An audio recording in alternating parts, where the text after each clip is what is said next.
So I'm going to start with this tray because I always do. I always start with the little muffin tin because this honestly is how I work. Not that I use everything from it, but this is how I work during the season because I like to have stuff at the ready. I like to prep stuff ahead of time, whether that's glittering candy or painting charms or doing trees or coloring baubles. And I like to just have it to where when I go to actually make, so this is my compartmental making, if you will. Um, when I go to make, like I already have snowballs ready, or I already have like some metal pieces that have some crayon on it. Not everything, but just some stuff. So this really helps. And we're going to work from this today because like I said, there's a lot of stuff that's already prepped. So again, you'll see like some of the confections are already glittered. Santa mugs are already glittered. We'll get more into detail, but icicles, bells, salvage figures painted and glittered. Those are the snowballs. So those are the bubbles.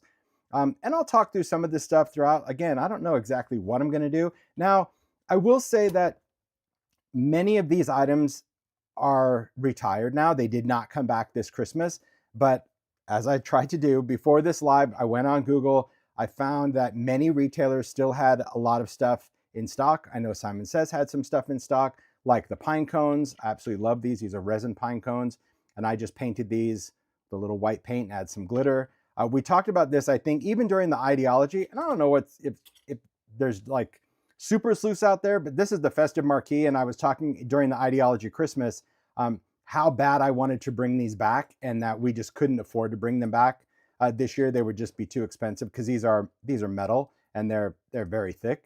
But how I stocked up, and I think Paula had, I don't know, so many cases of them as well, but then they sold out. But then I actually saw them on the website. So pretty cool. What's that?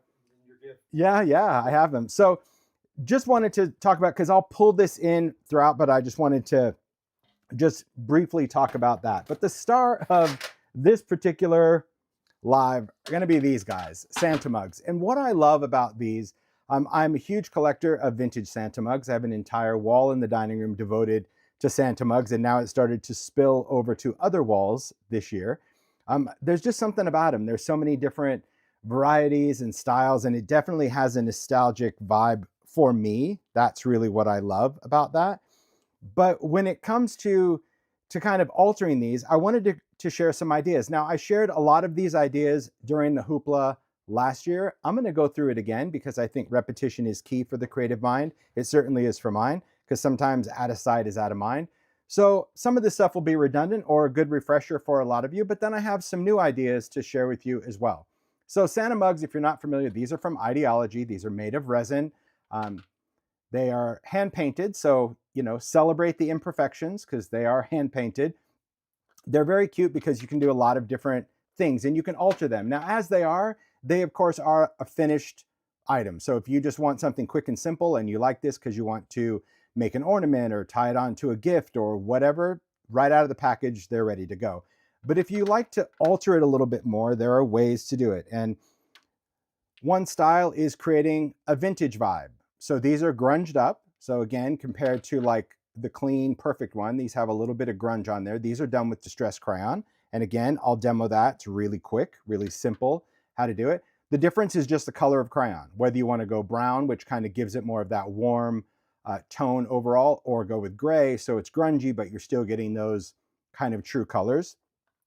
If you're really going for grunge, you can craze them, you can crackle them. I won't be demoing this one in this particular live just because it takes a long time for it to actually dry and crack. But I shared this in the hoopla last year for the 2024 hoopla, so you can go and see this. But it's really just using collage medium and a clear distress crackle paint and then adding crayon. But it does give it that great, if you're a true nostalgic fan of crazing and crackled, you can do that to it. It's my favorite, but you have to be totally patient. Like you have to paint them with collage medium to create kind of that tooth, set it aside. I'm going to say a good hour just for it to dry. Then you're going to paint on crackle paint, but you've got to paint it on not too light, not too thick, kind of that just right. I prefer to let it crackle overnight and then go in with crayon, and then it goes into the cracks, but it is magic. It is great to do if you love it.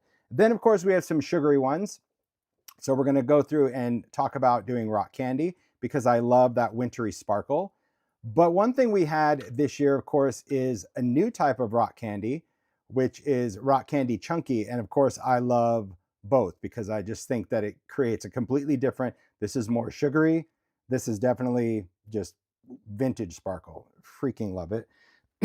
And so this is what I do. Like, excuse me, sometimes I just like to go and just pull out mugs and just alter them and create piles of it. This way, when I want to use them for a make, they're ready to go, right? You just take it and go for it. You don't have to alter each one at a time. Again, compartmental thinking. So before we get into the demo part, let's just talk about some of the products that we're going to use, because do you need all of these? No. So don't freak your freak when you see this next tray. I don't want you to be like, oh my gosh, it's too much. I just want you to know options that you have, okay?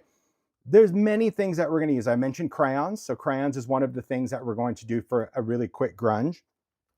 I mentioned crackle. So if you are going to crackle or you want to create the crazing, collage medium matte, because we want that toothy, you would paint the mug, let it dry. And again, this is in the hoopla from last year.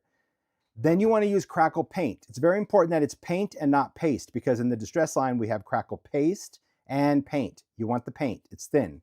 And that you're going to paint on, and you're going to let that crack overnight, and then you're going to go in with crayon and create that beautiful crackly effect. But there's other things that you can do this time of year, and we're going to get into that, as far as, maybe you want to alter your Santa mug and create like an embellishment where we want to create some whipped cream, and maybe we want to add some confections or candy to create a great little adornment. Well, that's where texture paste comes in. I'm going to demo this today as well, to make really simple frosting that hardens, but it's also very lightweight.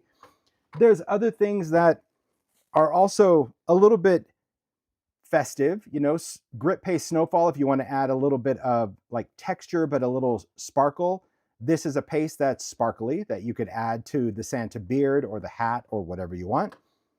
Mica flakes, I would say that I don't really use a lot of mica flakes on the Santa mug, but you could. These are synthetic, but these are really good in little shakety shake. So we're going to have some ideas of what to use the mica flakes on. And if you're really into bling and mica, well, then we have the new snowflakes that we did this year. And this, of course, is a blend of rock candy, mica flakes, and some iridescent glitter. You can't really see it in the jar, but when you put it on a make, you know exactly what I mean. It's very shiny. So let's talk about rock candy. Rock candy, as the clear glitter, the fine normal glitter, is sold year-round in this jar. This is rock candy crystal clear glitter, so you could buy it anytime. For the season this year, we went back to this cool retro packaging and this new size bottle, and we launched rock candy in this bottle. This is a limited bottle. This is only run, because these have to be hand labeled and hand filled at Ranger.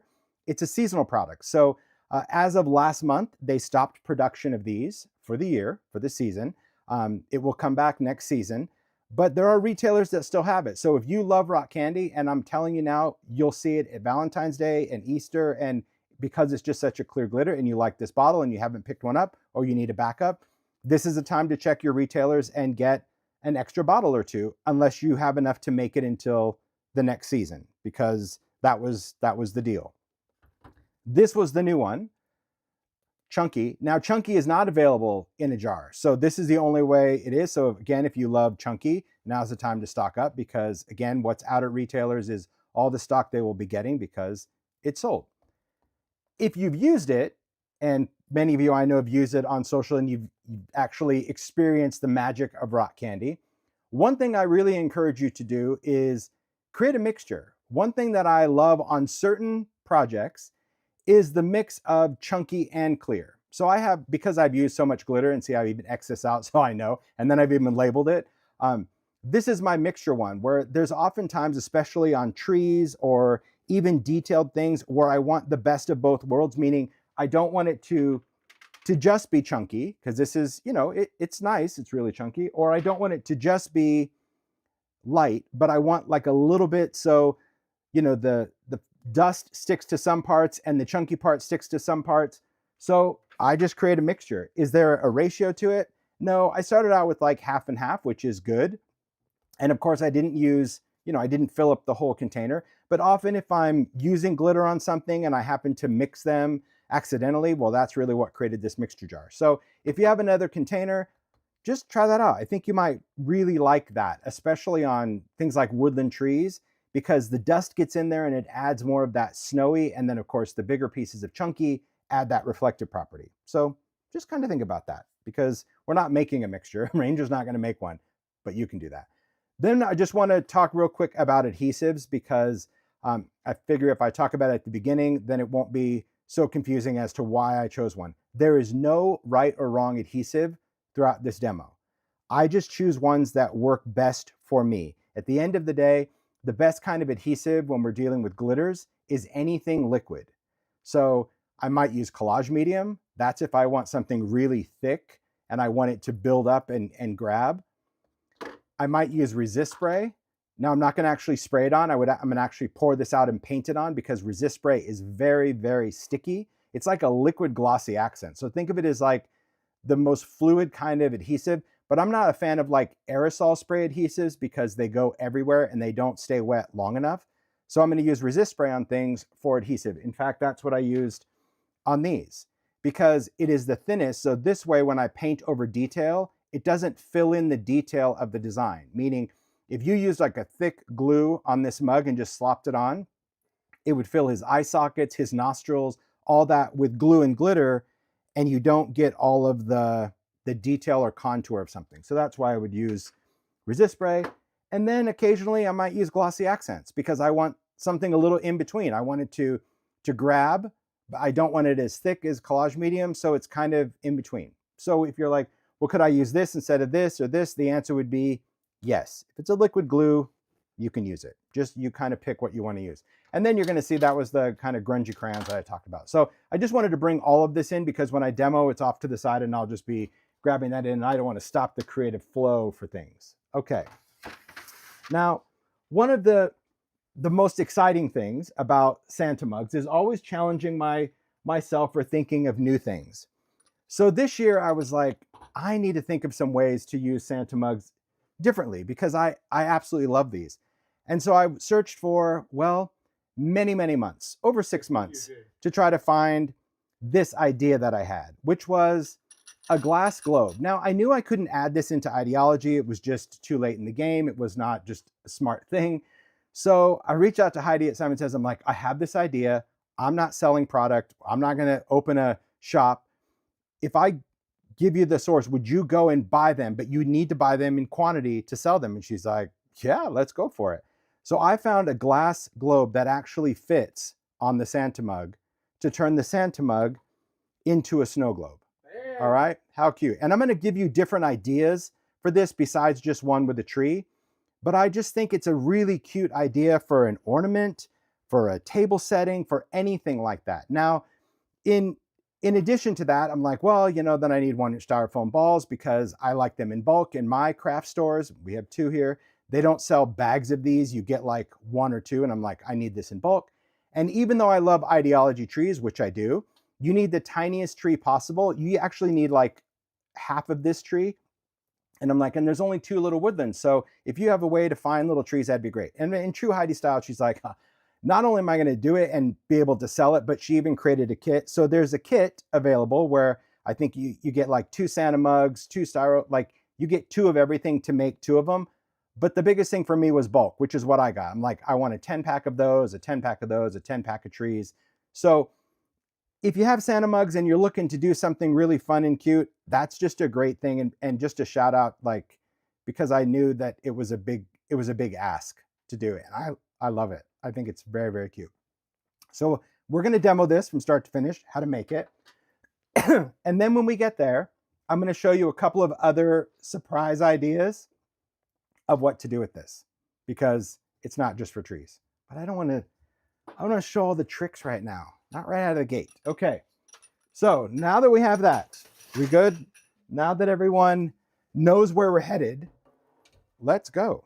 Let's have this train leave the station. Are we good, Mario? We are good. Okay. Let's see where to start. All right. I'm just going to bring in some of these. We'll start with the basic. A little hot glue on there. Okay. Okay. We're going to start with the basics, which is really just grunging them with crayon.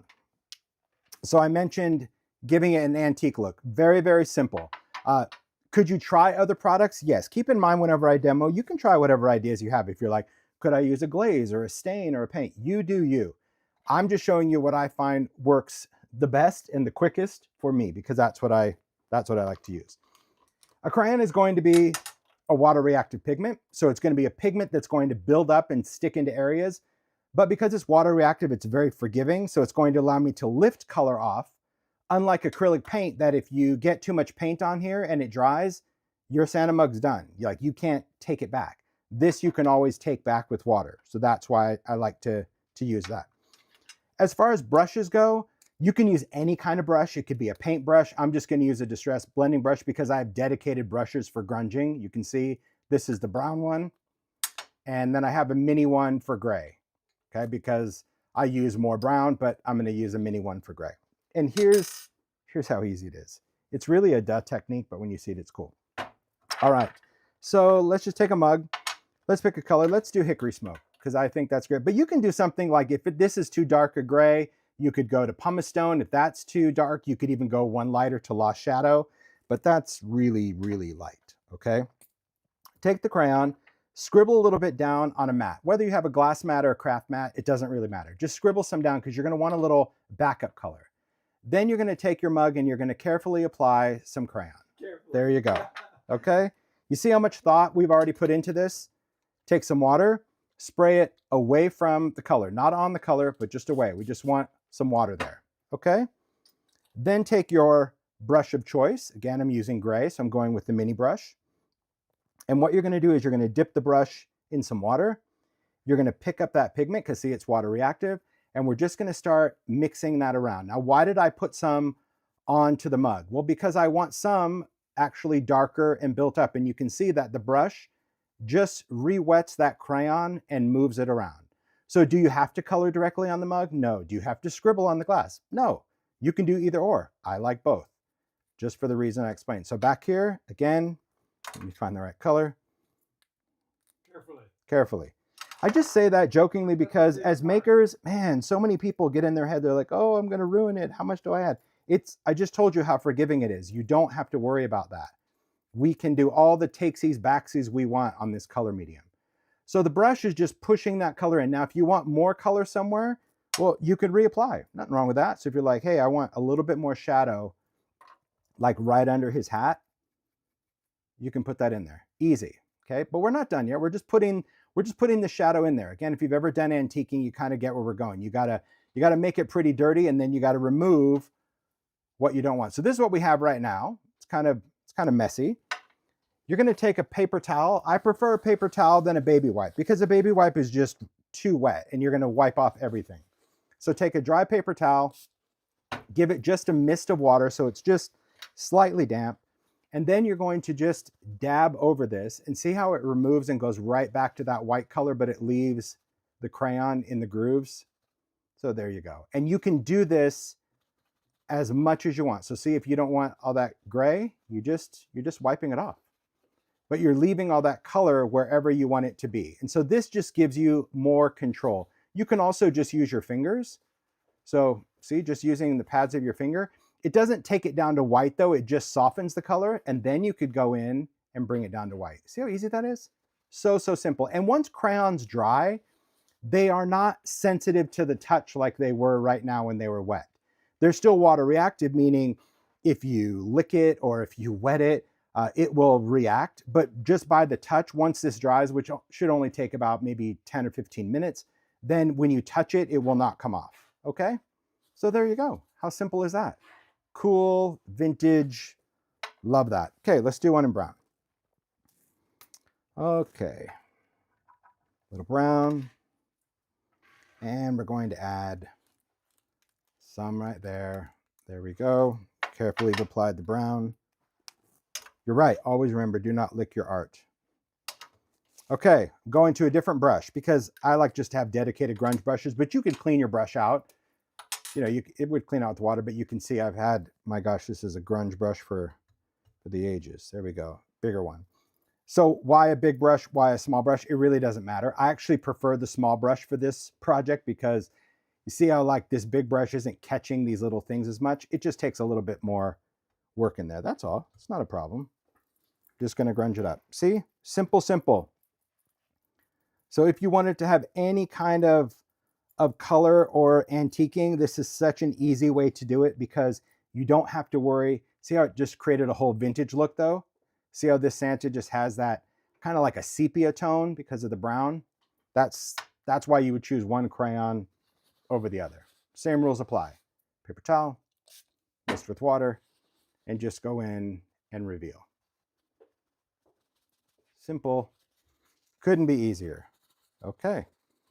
Moving that around. Now, the other thing to know if you're doing a lot of these are these, your fingers.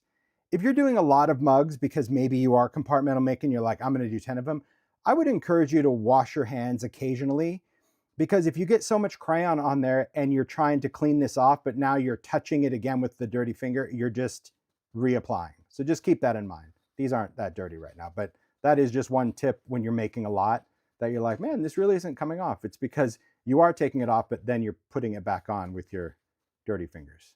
There you go. He's cool, huh? Look at that. Just like, I like that. I like that little shadow right under his brow. Okay. Grunging. Now, another cool thing about grunging is, let's say you did the grunging and you came back to it a week from now, because now you were going to actually use it. And you look at it and you're like, oh, I don't like that. It's too much stuff. You could go back with a wet paper towel and actually clean off that crayon. Although the crayon's not going to come off right now, see, even though I'm rubbing it with my finger, it's still on there. Water would take this off. So if I'm like, oh, I don't like that little bit right there. This was one that I did, well, probably last year. You can just take that and see how you can still clean that off. So that's the nice forgiving thing about crayons. Okay. There we go. Clean up with water. Perfect. All right. Yeah, when you guys see what we do with the glass globes, holy moly. I was so excited. I'd like to say it was easy to source, but it certainly wasn't. It took, oh my gosh, it took a lot of time, and for me, it took a lot of money because I had to order this bulk box each time, and I'm like, wrong size, oh, wrong thing. You were so close. Oh my gosh. Because the worst part is, like, most of the things that I found that were small, the opening was small. I'm like, well, how am I going to get anything inside there? I need it big enough that I can get a tree in, but whatever. It doesn't matter. You don't need to know my problems, but nevertheless, I am determined, and I found it, and I found it in time for the holidays. So there we have it. All right, grunging, all good. You guys get it? Perfect. Okay. Next up, let's talk about some little sugary ones. We're going to talk about these. And I do love these. I just love the looks of these. They're just so magical and sparkly. And, you know, I've got, these are just regular, these are chunky. Maybe I'll use the mixture for these because I want to. It's fun. Okay. For this, because we're going to try to hold on to the detail, like I mentioned, I'm going to use, can you guys see that? I think I want to zoom in a little bit. I hope it doesn't screw anything up, but how's that? I'm just going to look on my camera real quick and just see. Just want it like a little, I see it. Let's see. How's that look? Hopefully that doesn't freak you out. Okay. A cup. My adhesive, resist spray. All right. Just any kind of cup. And we're just going to put some of this in. Yeah, they are glass. They're definitely glass, those little snow globes. Okay, I'm just going to pour some in. You don't need a lot. Now, why not spray it? Well, because spraying, you're going to waste a lot of it. Could you spray it on? Sure, but you're just going to waste it, and it's messier, okay? It is.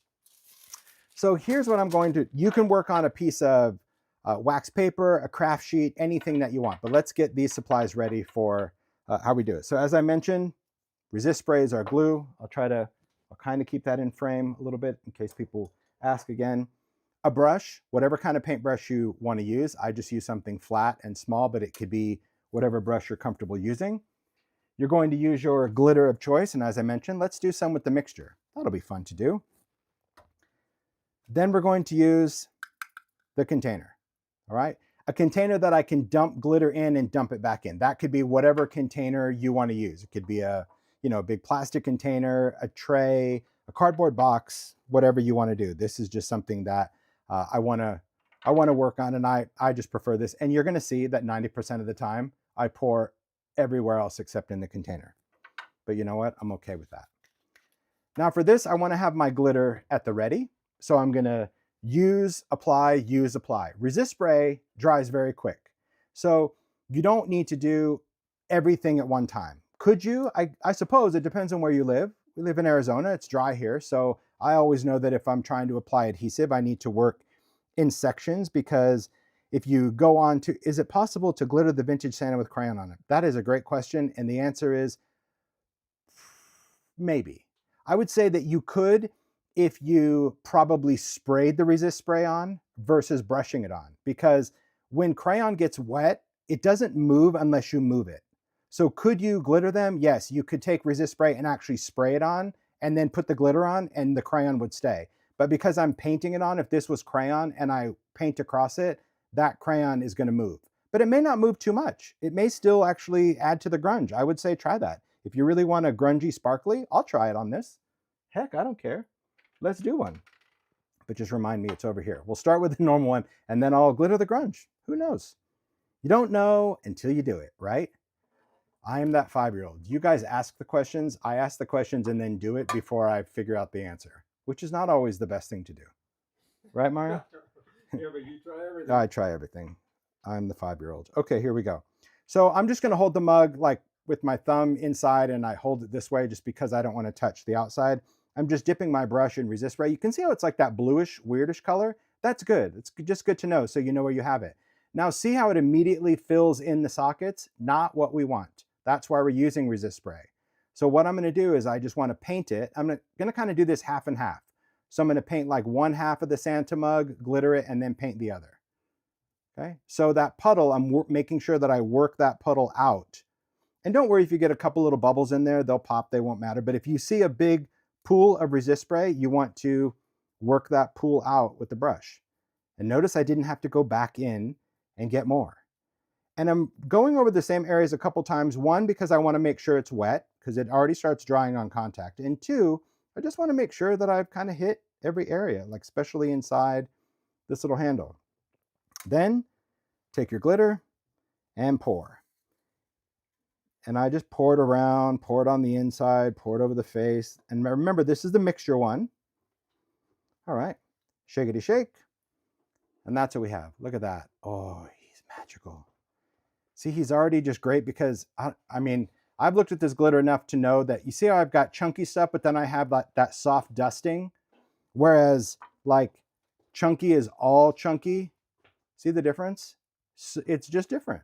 And then matte is matte, like that's what it is. Now, the other thing to know is if you miss a spot, see how I missed a spot? Don't freak your freak. We'll come back to that, okay? It's all good. Now we're going to turn this over. So we're just going to turn it over, but I'm still holding on to it. And we'll go back, same thing. Just use that. Resist spray is really, you can glitter a lot of things with resist spray. I mean, honestly, you can glitter, like if you ever need to glitter, say something lighter like paper flowers or a charm or just something, because this is sticking to resin. This would also work on metal or anything. I mean, I'm not saying for like washable jewelry wear. I'm saying for crafting stuff. It's just a great glue that is not marketed as a glue because it does resist ink, but it makes a really awesome glue, especially for glitter.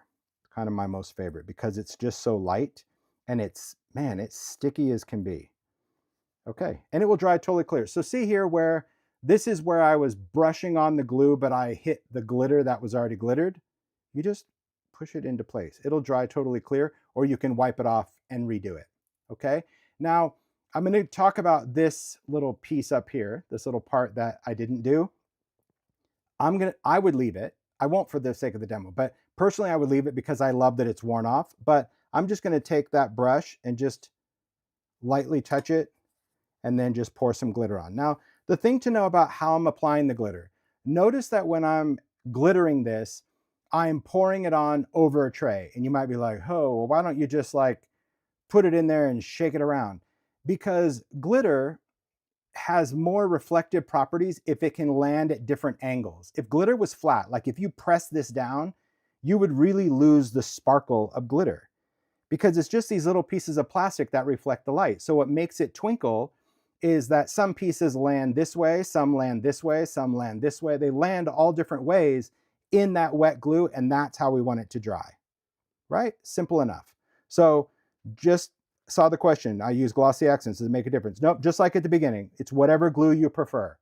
Glossy accents it may work great for you. It may have been thicker. You may have had so much glitter that you don't see the painted detail because it grabbed on more. But if you're happy with it, it didn't matter. But that's why I use this, because I like that it's going to be the thinnest and I don't lose any of the painted detail underneath it. Okay. There's times you're going to see today that there are times that I'm going to use glossy accents with glitter. It just depends on what it is I'm glittering. Okay. Let's do this one, because we don't know what we don't know. So let's give it a whirl. Let's do that. Okay.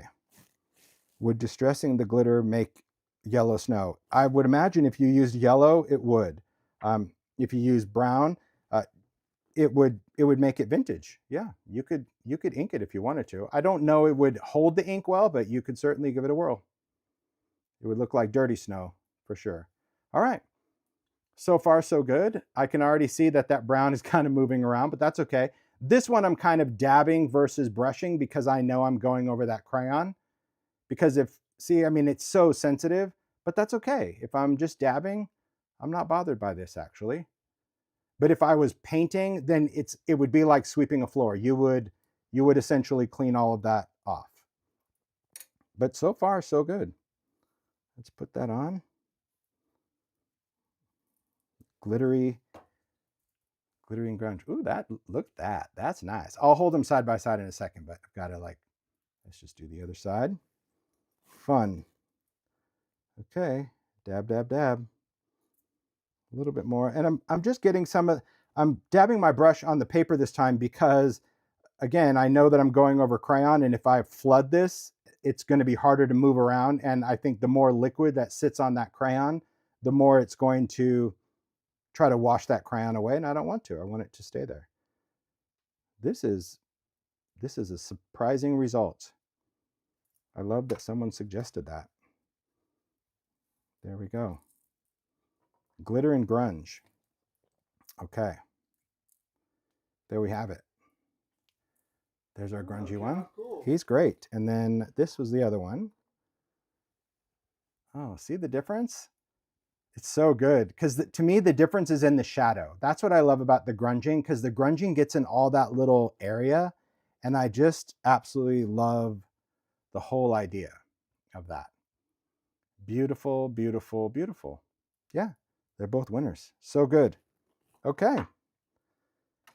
Clean your brush in water. It's a water-based medium, so I've got a little jar of water and just clean it over there in water. Simple, isn't it?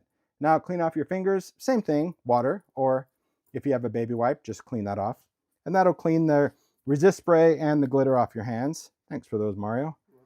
It just showed up because he knows I'd be like, oh, I didn't get that. Yeah, that grungy glitter, that's delightful. Okay, so this, look, you can see how much I still have left, and I would just pour it back in the bottle. There's nothing wrong with that. But I'll leave it out because maybe I'll need some of that later in the demo. All right.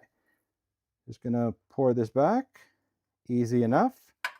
That's why I like this kind of container with a corner, because it also acts as a little spout for me. Okay, so far so good. Drying time on this, I would say give it a good 5 minutes for that glitter to really dry. I also saw the question about glitter falling off. Look, if you've glittered anything, you know that glitter is going to fall off, whether you use collage medium, glossy accents, resist. But does one adhere better than the other? I haven't found that to be the case. If I want more glitter attached, I'm going to use a thicker glue. So like if I want glitter to go onto a tree, then, like something like, just say this, if I want a lot of glitter to stick to this tree, I would use collage medium, which I did, because I can really put some collage medium on pretty thick and the glitter is going to build up. So that's where it looks kind of snowy.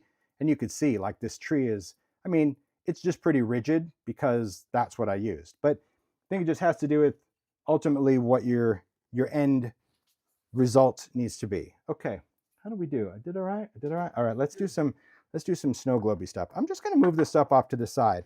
I know I've zoomed in, so my concern is being out of frame too much. All right, all good on the glitter? You guys got that? Good. Again, I love the fact that we glittered some grungy stuff. That's delightful, isn't it? It's super fun. All right. because I can't wait. We just have to go to this because I love it. It's been dying. And I will also just say how much I love these plates. You know, I'm a fan of Mr. Cup. He's a guy I follow on Instagram. He is in France and he sells antiques on Instagram. And these are little cafe plates, and I've bought them for years from him. And I love these because look, they're Christmas. I'm sure they weren't meant for Christmas, but they're a whole little stack of holiday. It's all in presentation, right? I just love it. Okay. So this, it just makes me happy because I love the idea of a gift. I love the idea of an ornament, you know, where you're hanging. I also love the idea of place setting. But when I say gift, like this is a great little gift that someone could put in their office, on their desk, on their shelf, and it's just, it makes me happy. Okay. So let's just go through and make one, shall we? So what we're going to need is a Santa mug of choice. It could be a grunge one, a plain one. It could be a glittered one. So we're going to use a glittery one. A styrofoam ball. Do you have to have a styrofoam ball? No, but we need to fill the base with something. So this is the lightest, easiest thing, but could you shove paper in there? Go for it. You want to fill it with air dry clay, knock yourself out. But I'm just using a little 1-inch styrofoam ball. We're going to take our glass globe and we're going to take a tree. Now, again, this could be an ideology tree if you want to do woodlands, but even the mini woodlands, you're going to still need to trim or cut. So we're only going to use part of the tree. But I like that these trees already came this way. Mine's not going to stay this way. I'm going to add a little bit of glitter, but I like it. I think it's a good tree color. So just going to set these off to the side. Let's move these globes just over here for now. Okay, so let's do, well, we'll just do him as the base. That's going to be fine. So how do we kind of figure it all out? Well, we're going to use hot glue for our glue for this because we need something that's going to dry really quick and that's going to be pretty durable. Could you use any other liquid glue like collage medium or something? You could, but you're going to be waiting for everything to dry. So I'm using hot glue for this. I'm going to start by just putting this into the mug. Now, do you even need to glue this? You really don't, because this one you're going to see is such a friction fit that you have to really push it in there. But that's the nice thing about styrofoam is it's going to kind of mold its way. Even, and there's different types of styrofoam. There's the smoothie, this is smoothie, and there's crunchy. So it can go either way. But even the smoothie you can push down, but so we want to make sure it's in there. You guys see that? Easy enough. So you couldn't take this out if you wanted. You'd have to dig it out. So that's why I didn't bother with the glue. The tree thing is going to be to your taste. I would love to say, hey, I've got this formula. Use this and this. No, I've tried to simplify measurements, but you're going to have to measure to the nearest ish, and you're going to need to be okay with that. Okay, so just know that you can always trim the tree shorter, but it's not going to grow back. So don't get all nuts and go to the top. I'm going to start with like just a little over 1 inch for the tree. So I just kind of place it down on my mat to that inch square, grab it around there and know like, okay, I definitely, and I'll cut on the other side of my fingers, just using wire cutters. I wouldn't recommend using, even if you have tonic scissors, I wouldn't recommend using them for this unless they're a trash pair of tonic scissors. Meaning if you've had your tonic scissors and you know that you've cut everything under the sun, go for it. It will cut through the wire, but this is steel wire and it will nick the blade. But if you already have a bum pair, go ahead, right? We have many of those around here because I just pick up scissors. I'm like, oh, shouldn't have cut that. Okay, so here's what we want to do. It still has a little bit of wire on the bottom, but not much. I'm just going to place this in and I'm just trying to get height right now. Meaning I want to put the globe on and see if the globe actually fits before it touches the tree. And right now it doesn't. So see, in order for the globe, because we want the globe to actually sit, this straight part goes inside the mug. So see how my tree just like got a little crooked? I'm like, okay, I need to take some more off. Trim a tree, no problem. I know, Steph, it's not growing back. I know I state the obvious, and sometimes now in reading your comment, that's usually the after live conversation that Mario will remind me of the things I said in a live. It's like, and just so you know, and I go, did I say that? Okay. You did. Yeah, I did. So it's like, okay, will that work? Yeah, that's pretty good. That's actually going to work. So I just know, because I know I'm going to still glue it and push down, but the fact that I can sit that in and the tree's going to be there, that's going to be all right. All right, so let me take this tree out. So now I've got the tree the right size. There's a magnet on the side of my table and look at that, all the tools just, It's so strong. I just set it over there and it just grabs it. Okay. You could keep the wood base for something else or whatever you want it to do. Now, if you want to keep the tree the way it is, go for it. It's a snowy little tree. It's great. We have the technology. I'm going to add just a little bit of glitter because we can and I should. So for this one, let's see. I think for this, I'm going to use the mixture, but then I'm going to do chunky in the globe. So this is where we talk about like just different glues and what you want to use. In this case, I want something to be fast, but I want it to be somewhat dimensional. So I'm going to use a little glossy accents. Now, glossy accents, I know that, Ranger's probably not going to love that I say this, but this is the size bottle I'm a fan of, period. Because I can thump this down on the table and then I squeeze the bottle just gently and you'll see that little air bubble come out of the top. That means I've totally cleared this nozzle of glue, and I have never, and I can say that with confidence, had a mini glossy accents clog on me ever, because I store it upright and I'm always able to clear it out. And the big bottles, it just doesn't work for me. And I end up only using half of it. So that's why I'm always using a mini, but use what you have. All right. Then I'm just going to grab the tree. You can use tweezers, a pliers, whatever. You can use a paintbrush if you want. I'm just going to use my fingers just to tap on some glossy accents quickly around this tree and add some glitter. There's nothing sciencey about this one. Okay, there we go. Look at that. Just a little sparkle. Let that dry. Clean off your finger while it's wet. Glossy accents comes right off. Done. Okay, next comes the snow. All right. Yeah, I'm telling you, Paula, the tiny bottle is just, it's it. Like, because every time I have a big bottle, I end up cutting the schnozzle to get the glossy accents out because it will clog on me forever. The trick is really the thump to get the glue down and then just squeezing it. So see, it's clear. Just there. All right. So when we're working on this little tree, there's a lot of variables. And if you make a lot, I'm sure you'll come up with your own recipe. Like you'll say, I know that my tree has to be, well, this one is exactly 1 inch.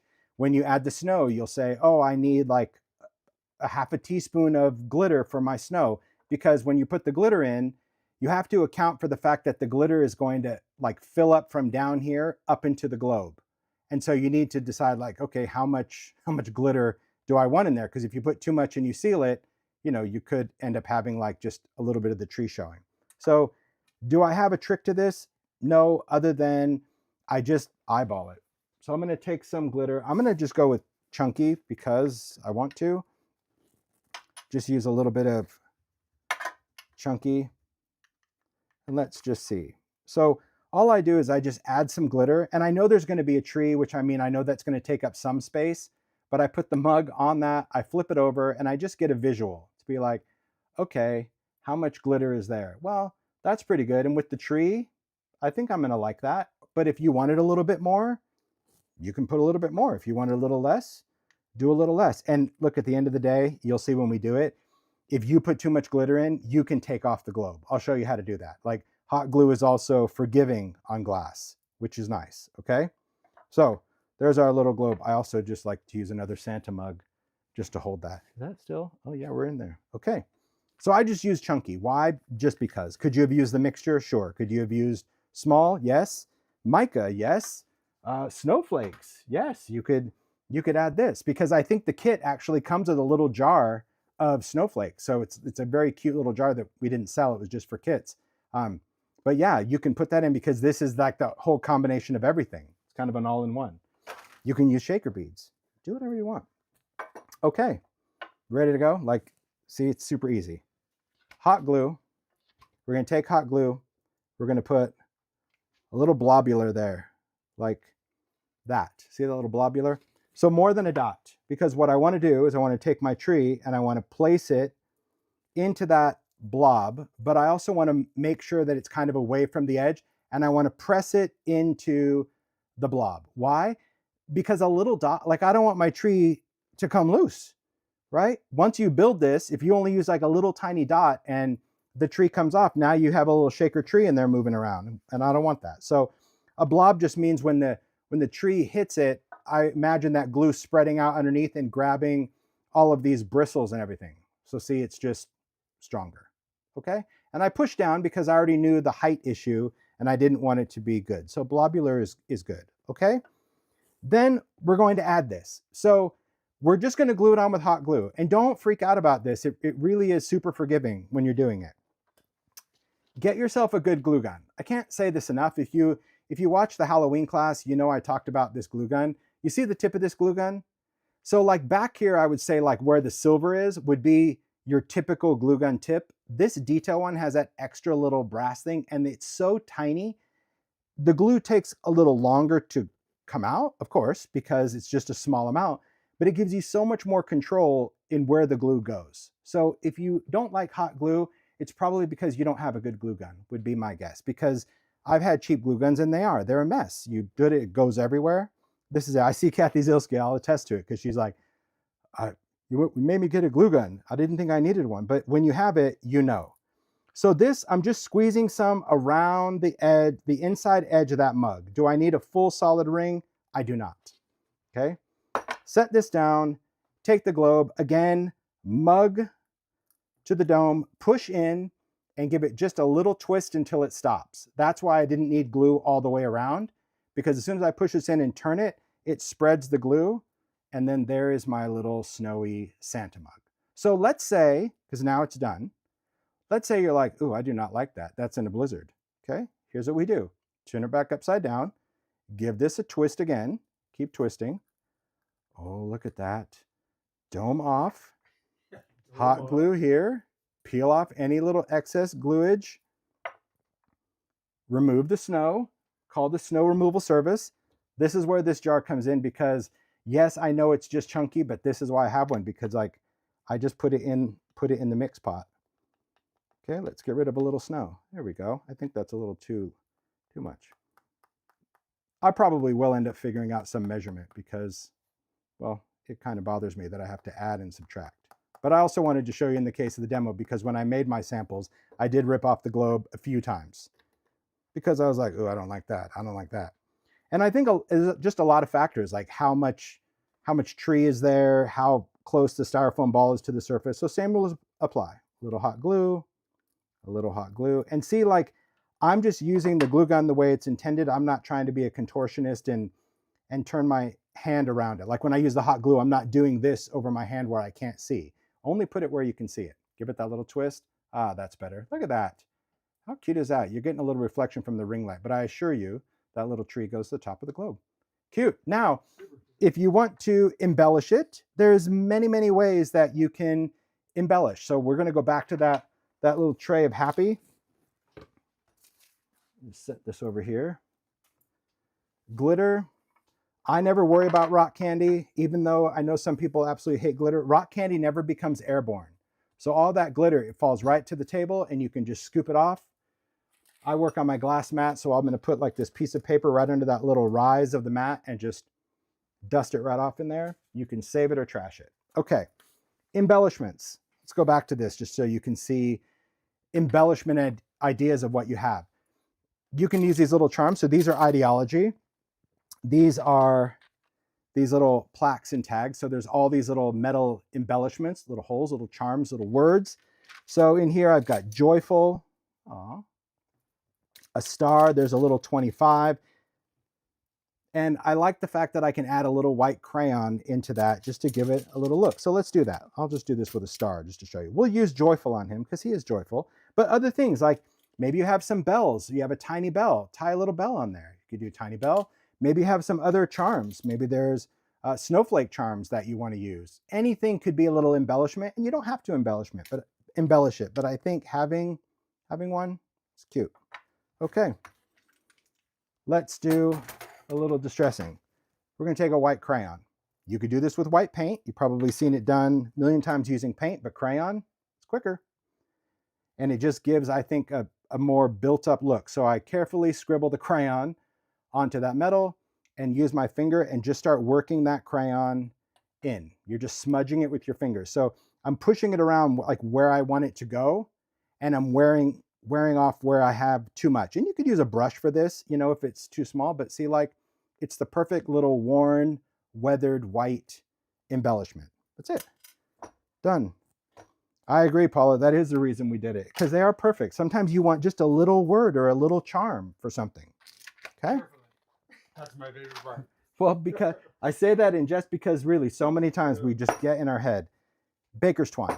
Now, I know I've done jute string and there's a lot of different string, but this is a tiny mug. And if you use jute, it's going to look like it's like a ham hock or something. We don't need that. We just need a tiny little amount of string because it's small. So pick up some string. You probably have some. Most makers have like baker's twine. Okay. Then what I do is I will take a glue, and maybe it's from your fingers, maybe it's collage medium, maybe it's glossy accents, whatever it is that you have, but I just take a glue of some sort. I'm using, the Simon Says craft glue, but any kind of craft glue is going to work. I put that on my finger, and I'm just going to twist one end with glue, and I'm going to set that back down, and I'm going to get the glue off my fingers. I just chose this because it dries super fast. We're cutting that off. It doesn't matter.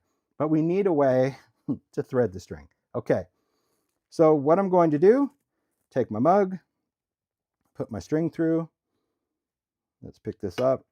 And I'm sure there's a lot of people, I'm embarrassed when Paula watches how I tie things because Paula is like the bow queen. She can do a bow with a double back handspring and it comes out like perfect. And I will watch her and I will replicate in real time, and it's like I'm doing macrame. I have no idea how to tie a good bow, and I'm okay with that. So I just tie once just on there because I can't thread the charm on and tie it because to me, I don't know what happens. It goes somewhere else, okay? I'm gonna take the end of this. This is the end that I added the glue to, but see how it makes a little point? And that's just going to allow me to thread it through this charm easier, maybe not, because normally this is less than an inch from my face, but for the sake of the live, there we are. Oh, I did it from a distance. Oh, I almost did. Then I got too cocky and it came out. Snap. I'm watching you. It was there. It's so fun to watch. Oh man, I hate threading stuff because normally I have to have it so close to my face. Oh, there it is. You got it. Oh You no, got it. snap. I did it again. Okay, let's start over. It's the only way I know how to do it. If you guys have a better tip, let me know. I've tried it. Someone said use a dental floss thing. Why? I've tried even like a thin piece of wire last night, but even the thin piece of wire, when it folded over, it was too thick to go through. I'll show you the hole of this because the hole that we did on these little tags is smaller than, yeah, dental floss threader. I don't know what that is, but I'll have to look it up. But I'm just letting you know, like the hole in this is smaller than your standard charm hole. I'll just show you in comparison. See the issue? This is a normal charm hole, but it's going to get there. I know this is going to work because this was my trick last night. Okay, let's go, Holtz. Get it. The pressure's on. Twist. Oh, snap. Snapdragon. Okay. I just don't want to get my big old grape in camera. Holy smokes. How long did it take Tim to thread this? Maybe a neat. Oh, that thing. No, Julie just said that thing. You know that thing to thread a needle? I know what you're talking about. There we go. There you go. Yep. Bam! Thanks, Mario, for the cheer. I know what you're talking about, Julie. That little, it's that thin little wire thing with the flat face. Yeah, I think that's like I have one of those. Yeah, like a floss. Oh, I got to get that out. Thanks. All right. Nevertheless, we're there. So now I tie it again, and then I just do the bow, which if you thought threading it was bad, where do you see this hot mess? It was so fun to watch. Yeah. All right, so I start with pretty much ginormous bow, and then I just pull the string until I get the bow the size that I pretty much like. And you can see how I'm just knocking this globe around and it doesn't care. It's fine. All right, so once I'm happy with the elephant ears that I have, which I think is great, I go back to that glue, and I'm just gonna add a little bit of glue on the knot of the bow. This glue dries matte, fast, and clear. So the reason I do that is this way when, this is getting tossed around or, maybe it's getting put away for the season, the bow doesn't come unraveled and someone else has to go through the pain that I did. So that's just why I like just a quick drying glue to put on. I mean, because if you use hot glue, you're going to see that it was hot glue, right? All right, then we're just going to chop off the little tails and See when it sits on the table? Cute, a little joyful. And you can trim these as much as you want, but simple, simple, simple. All right, so far so good. Well done, team. Thanks for the cheer squad of threading that thread. Okay, let's talk about some other ideas. That was the best part, wasn't it? Another cool idea, let's say you're like, oh, I like the tree, I love the idea. Well, look, if you're into sweets, let's just say Idea-ology Confections in there, magic. And there's even a little tiny tag that says sweets. So Confections, look at, they're even glittered and sugary and yummy. I love this one because, well, you know, I love candy. It does kind of remind me of a little gumball machine, but definitely very festive. So when you're using that, we'll go back to our tray. Confections for Idea-ology come with candy canes, little sticks, and then of course the swirly mints in green and red. It's like a little assortment pack. We used to sell candy canes by themselves, but not anymore.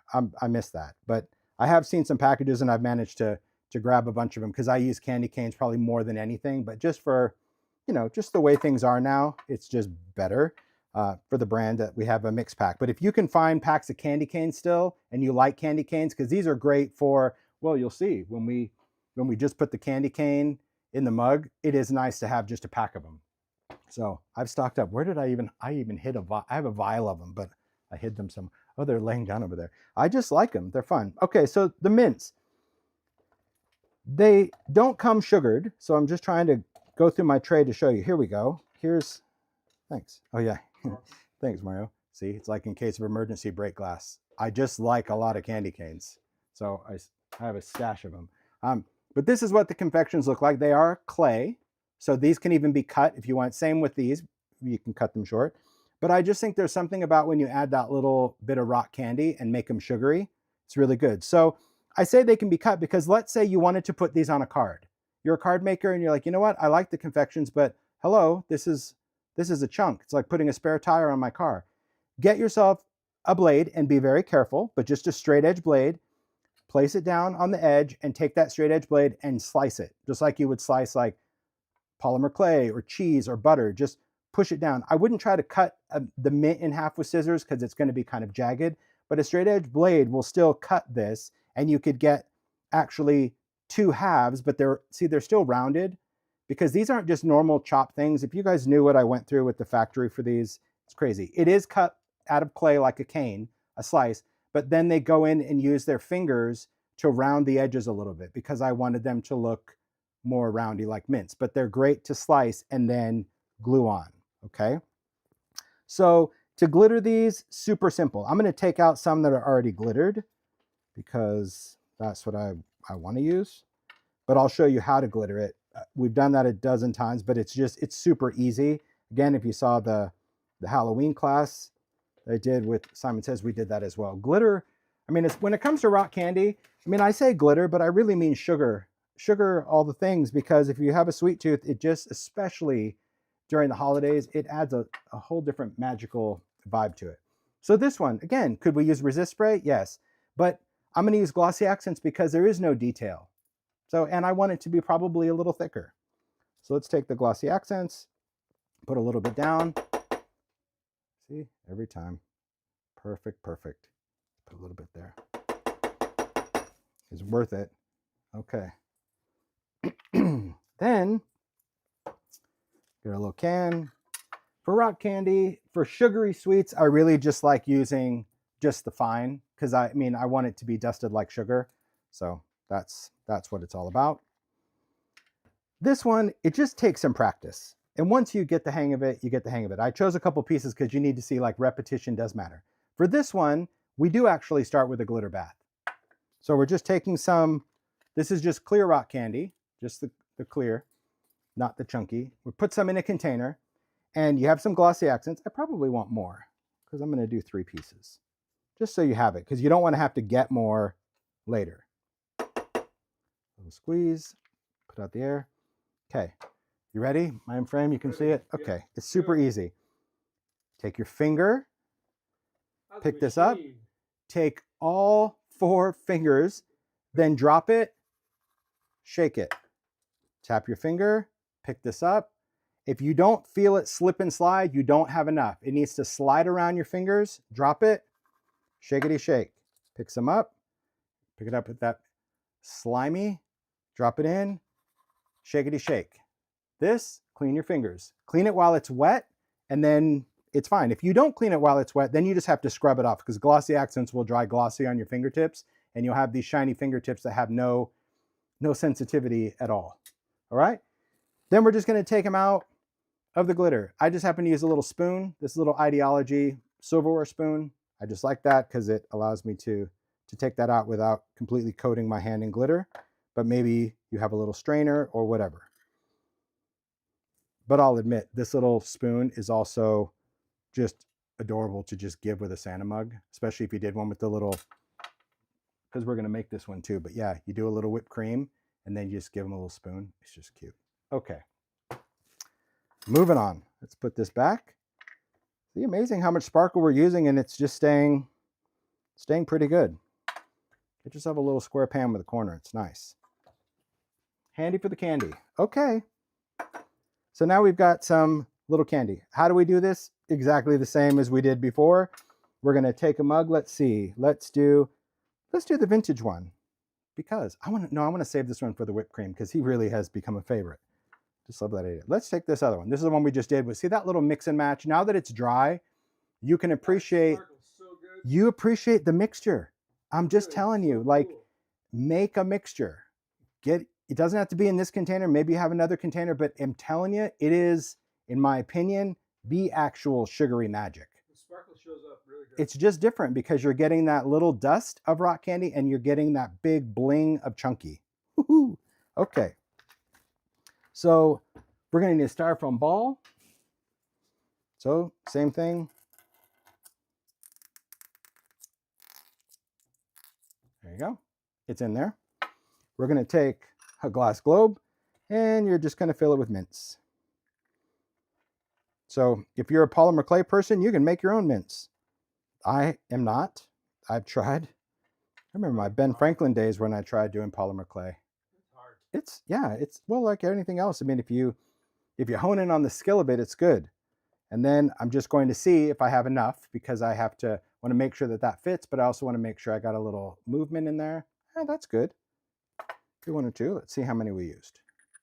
Probably someone's going to ask. 2, 4, 6, 8, 10, 12. Oh, that's a lot. 2, 4, 6, 8, 10, 12, 14. That still seems like a lot. Let's see. Let's see if I can. Hey. Yeah. I got away with 13. You could do 13. That works. Okay.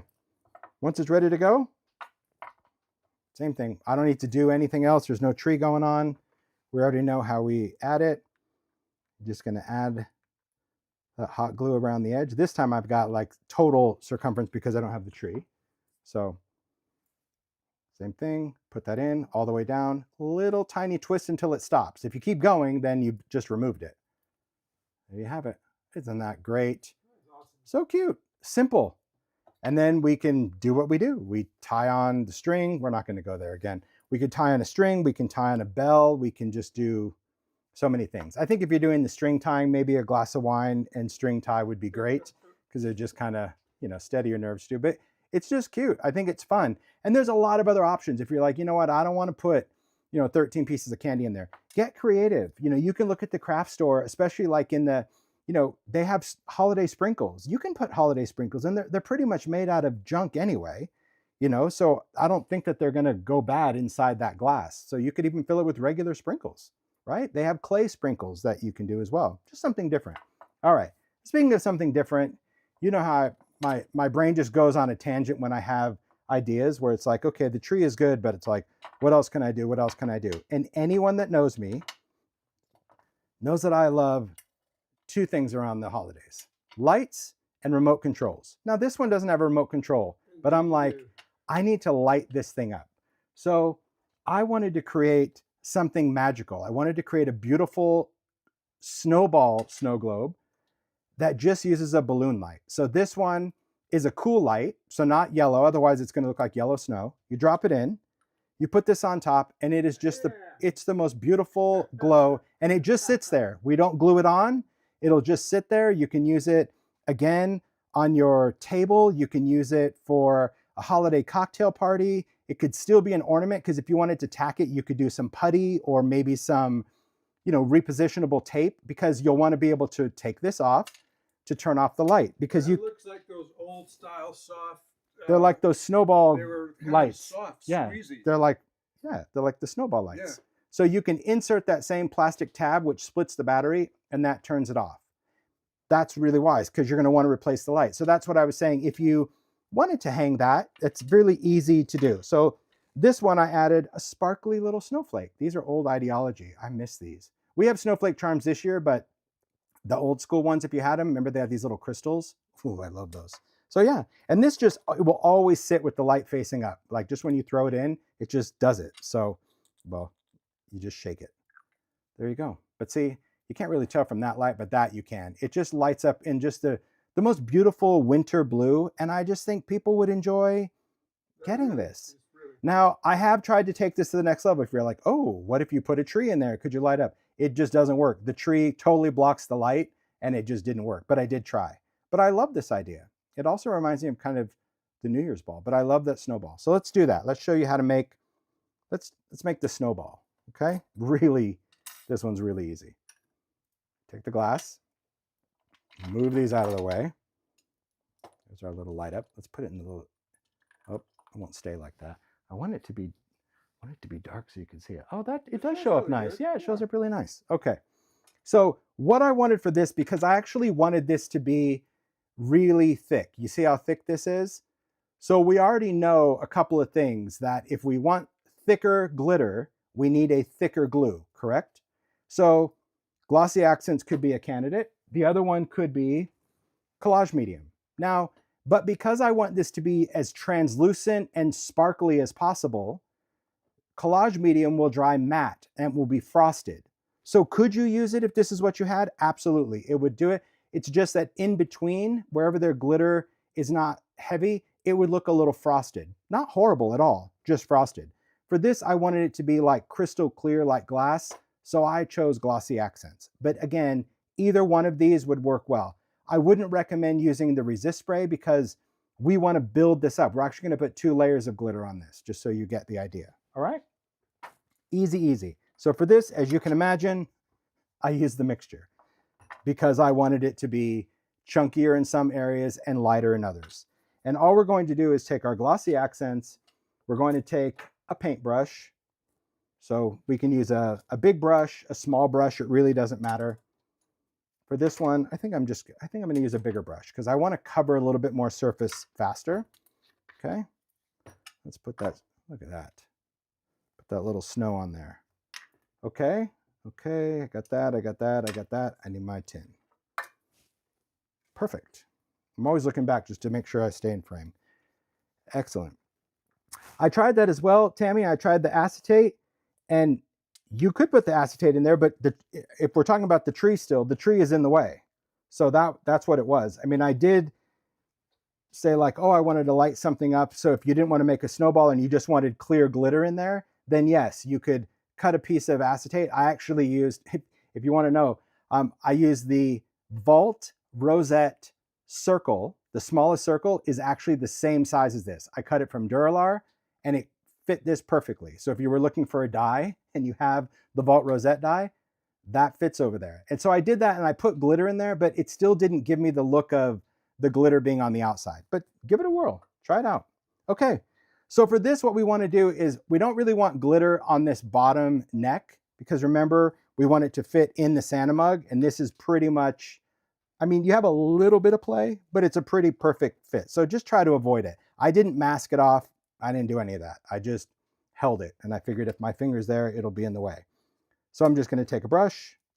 It could be whatever size brush you want, and we're just going to paint this on. So we're going to go from kind of that bottom as close as we can, and we're going to just paint this up. Now, I tried to paint this layer as quick as I could so I can do everything at one time.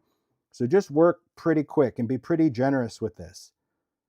Mario was laughing at me because I was doing this last night. That was the idea. You know, I always have ideas up to the 9th hour, and it's like, It's like, what are you doing? And then I was trying to glitter it, and I see like this. I couldn't get my hand to turn around.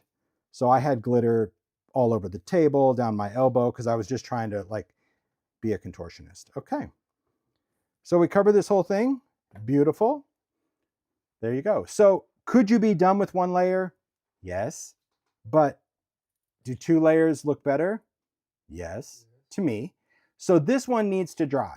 So I can't really show you in the demo, but let this dry. I'm going to say at least 15 minutes, and then do the same thing, meaning take a brush, glossy accent, and you're going to go right over the glitter. And a couple pieces might come off, but like it's not going to wipe it all off as long as it's dry. If it's not dry and I tried to do it, it would literally wipe all this stuff off right now. So let the first layer dry, and you could even dab on the glossy accents. Again, the more generous you are, the better the snowball is going to look.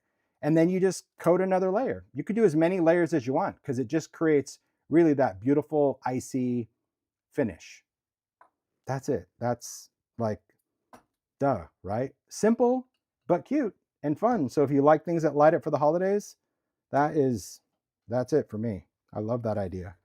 Love the idea of just lighten up a little bit of the snow. And they do color lights like that. So they have blue ones and teal ones and gosh, all sorts of different things. So it's really beautiful. You want to see one layer lit up? All right, I don't necessarily want to touch it, but you'll see it. There you go. So this one, you just see more glass, I guess. So not horrible. You just see more glass. That's why when I did it, I liked multiple layers because then it just totally looked icy. And I think I got more reflection inside as well. So beautiful. Okay. Wonderful, magical, delightful. Someone asked about the links to all the stuff. Whenever I do a live, if you go to timholtz.com, at the bottom of that post following a live, you'll have links for everything that was used in that demo. So you can always come back to this if you're going to do, you're going to watch this throughout the weekend. The links will still be in the chat so you can get them there. But then when the video gets edited and everything goes, I'll have a blog post. We'll have the links too. So you'll always have that good reference. All right. Good fun for that. So far, so good. We doing okay? Perfect. Let's let this dry because I want to save that one. No glass will be wasted in this. Okay. We got some sugary stuff over here. Let's do our little whipped cream one. That's going to be. But before I do, let's just talk about another make because we were talking about some other things. As long as everyone's doing okay, because if you haven't noticed, I'm just having too much fun with these because I could just sit and do Santa mugs for days. Just different ideas because then you have them at the ready. Need a quick gift, you need to tie something on, want to customize it, it's perfect. Okay, one of the things that I want to talk about real quick is this make.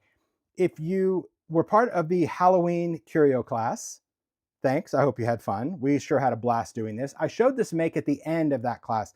If you haven't seen that class, that was on Simon Says Stamp YouTube channel.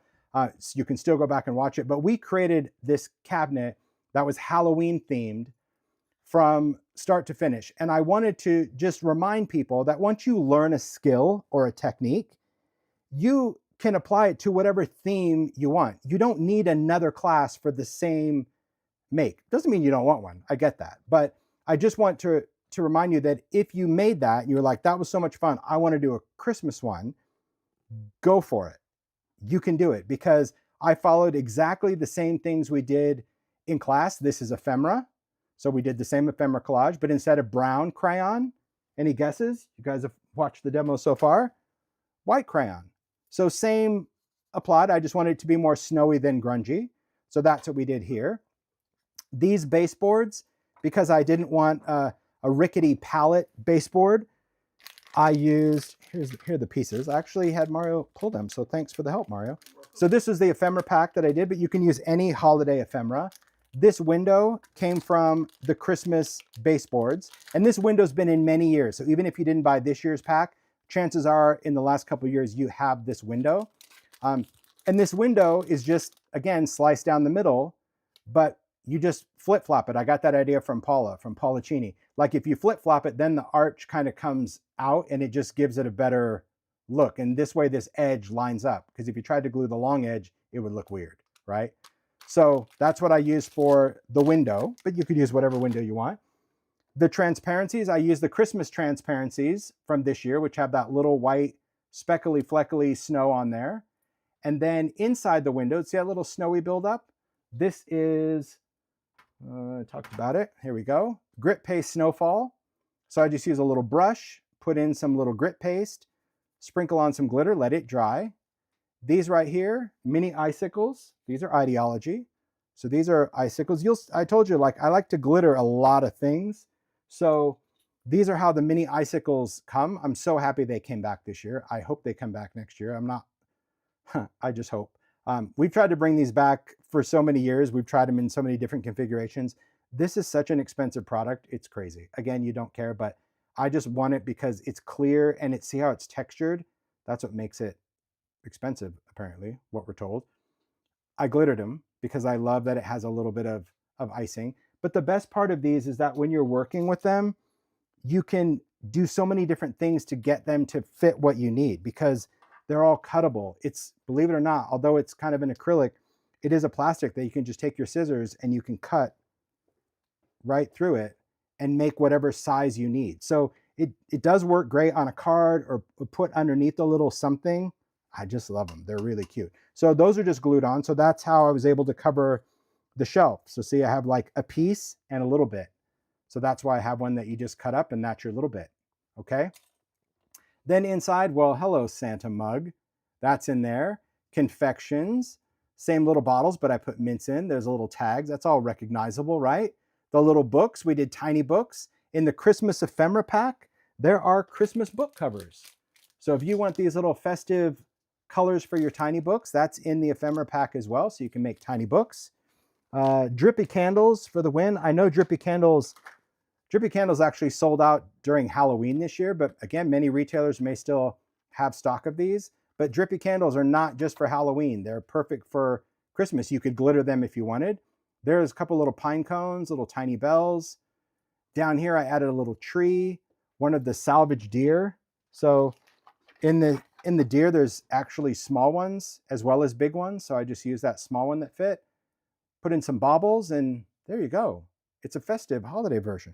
So it's a fun thing if you really liked making this, and you don't have to use all of these things. You might have your own little vintage ornaments or little trinkety bits or cupcake toppers or whatever that you wanted to create. I think that to me is what's really fun about learning an idea and then completely customizing it. And it's just important that as a maker, give yourself that creative confidence. Like some people are like, oh, I don't know. If you've done the Halloween one, you can do this one, no problem. Because you already understand all the technique behind it. This is just you picking something else. But I want to show you how to make this one, how to do the whipped cream. And you could use a lot of things for that. Anytime I share an idea, see, these didn't come back. I'm already derailed. I have separation anxiety. But I was able to score some this year. So I was happy. But yeah, see, some things, guys, are just too expensive to come back the following year because economics change. And this was just one of those expensive products that we went back to do. You never know what a factory is gonna do. All right. So for this one, it's just cute. That's all. And here's how we create it.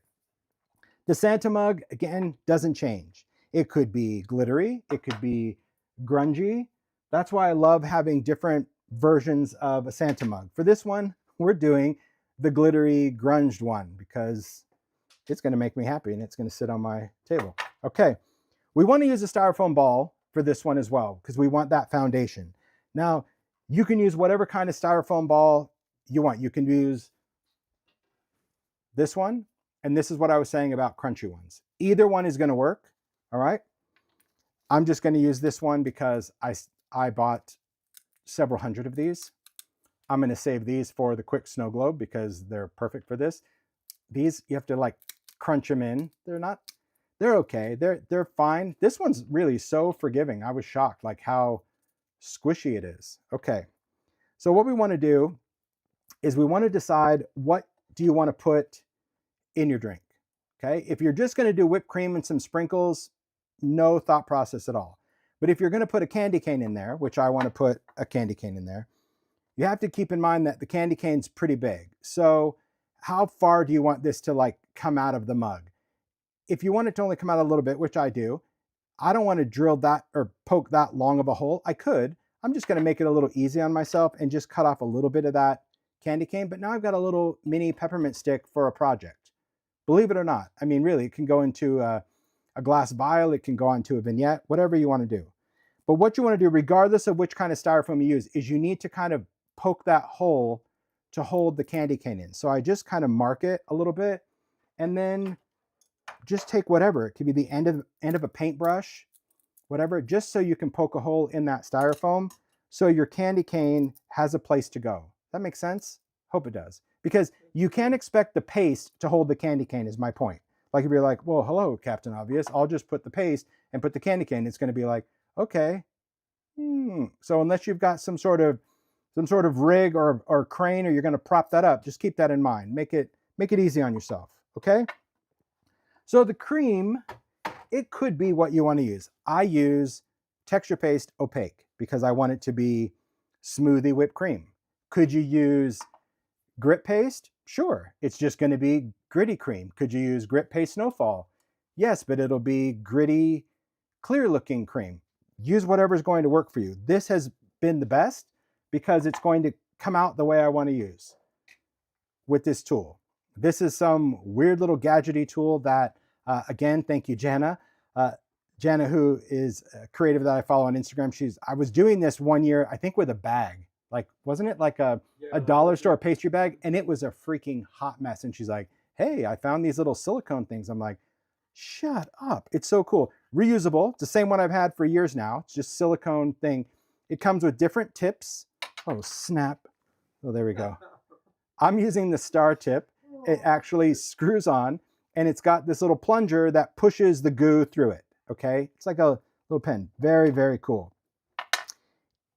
Let me just, I know, Marta's already laughing. Because I talked about the tip, which made me think of this. This is the other tip that it comes with. It comes with like a little straight tip. And this was one that I did for the houses, the little houses. Maybe I want to revisit this next week because these are cute. Anyway, back to business. We're going to fill it. So I'm just going to take some texture paste. If you have a fresh jar, great. If you don't, make sure your texture paste is fluffy, okay? If it's not fluffy, like if you're putting it in and it feels like, you know, drywall compound or putty, it's not really going to be easy to make whipped cream. Doesn't mean you need to have a new jar, but just make sure that it's fluffy. And when I say fluffy, it just means, well, like you'll know, fluffy, like that you can actually get a palette knife in. And then all we're going to do is we're just going to fill it. We're just going to push this in. I use a palette knife because I like to be able to push some of this in there if I can. So you can just scoop it up, push that in. I don't fill up the thing all the way but what's nice is if you are doing stuff for the making season, like last year when I filled mine, when I was done, I just put it in a Ziploc bag, even though the plunger's in there, and it actually stayed. I was surprised. I wouldn't recommend long-term storage.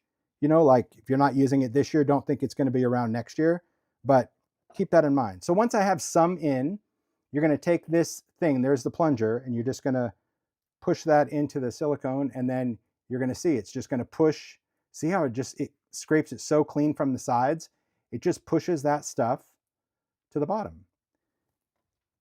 You want to screw on the little top. It does screw on, but it's screwing onto silicone. So, you know, and then I just push this until it gets some resistance. That's pretty good. That could be enough. But if you want more, which I'm going to just to make sure, just pull out that little plunger and add some more. Easy, right? So everyone's like, I need one of these. But I like the fact that it's really super small and that it's silicone so it doesn't build up on the paste, because I think if this was like just a hard plastic, I would imagine that paste would get kind of crusty inside. So it doesn't take much. Just clean this up real quick.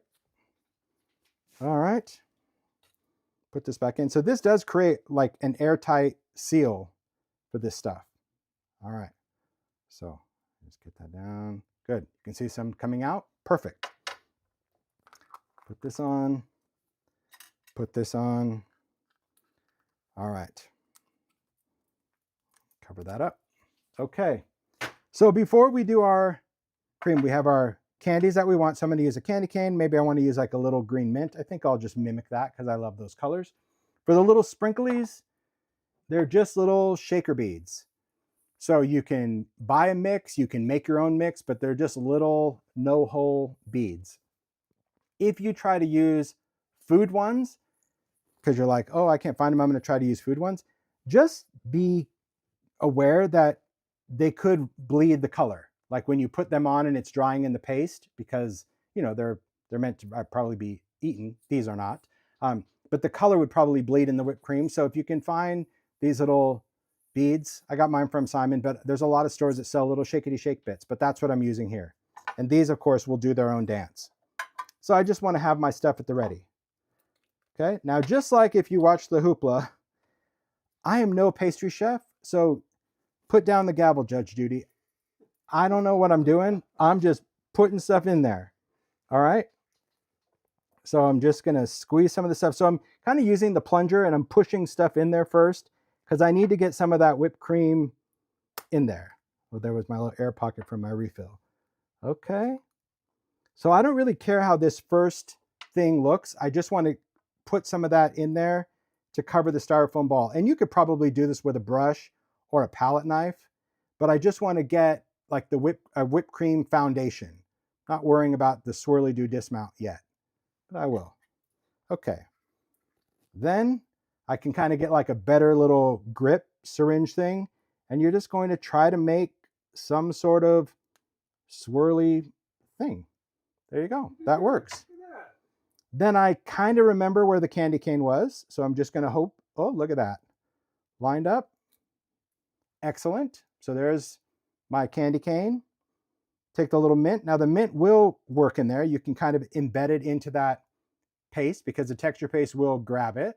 So that's going to work. And then any little sprinkly bits, you can just sprinkle some on and see what happens. And if you don't get any to stick, that's okay. You can pick what you want and just kind of touch it in there. So if I want like a little red one, I can pick that up and just touch it. Oh, that was a green one. Hello, pork chop. Oh, snap, another green. What is this? Oh, here we are.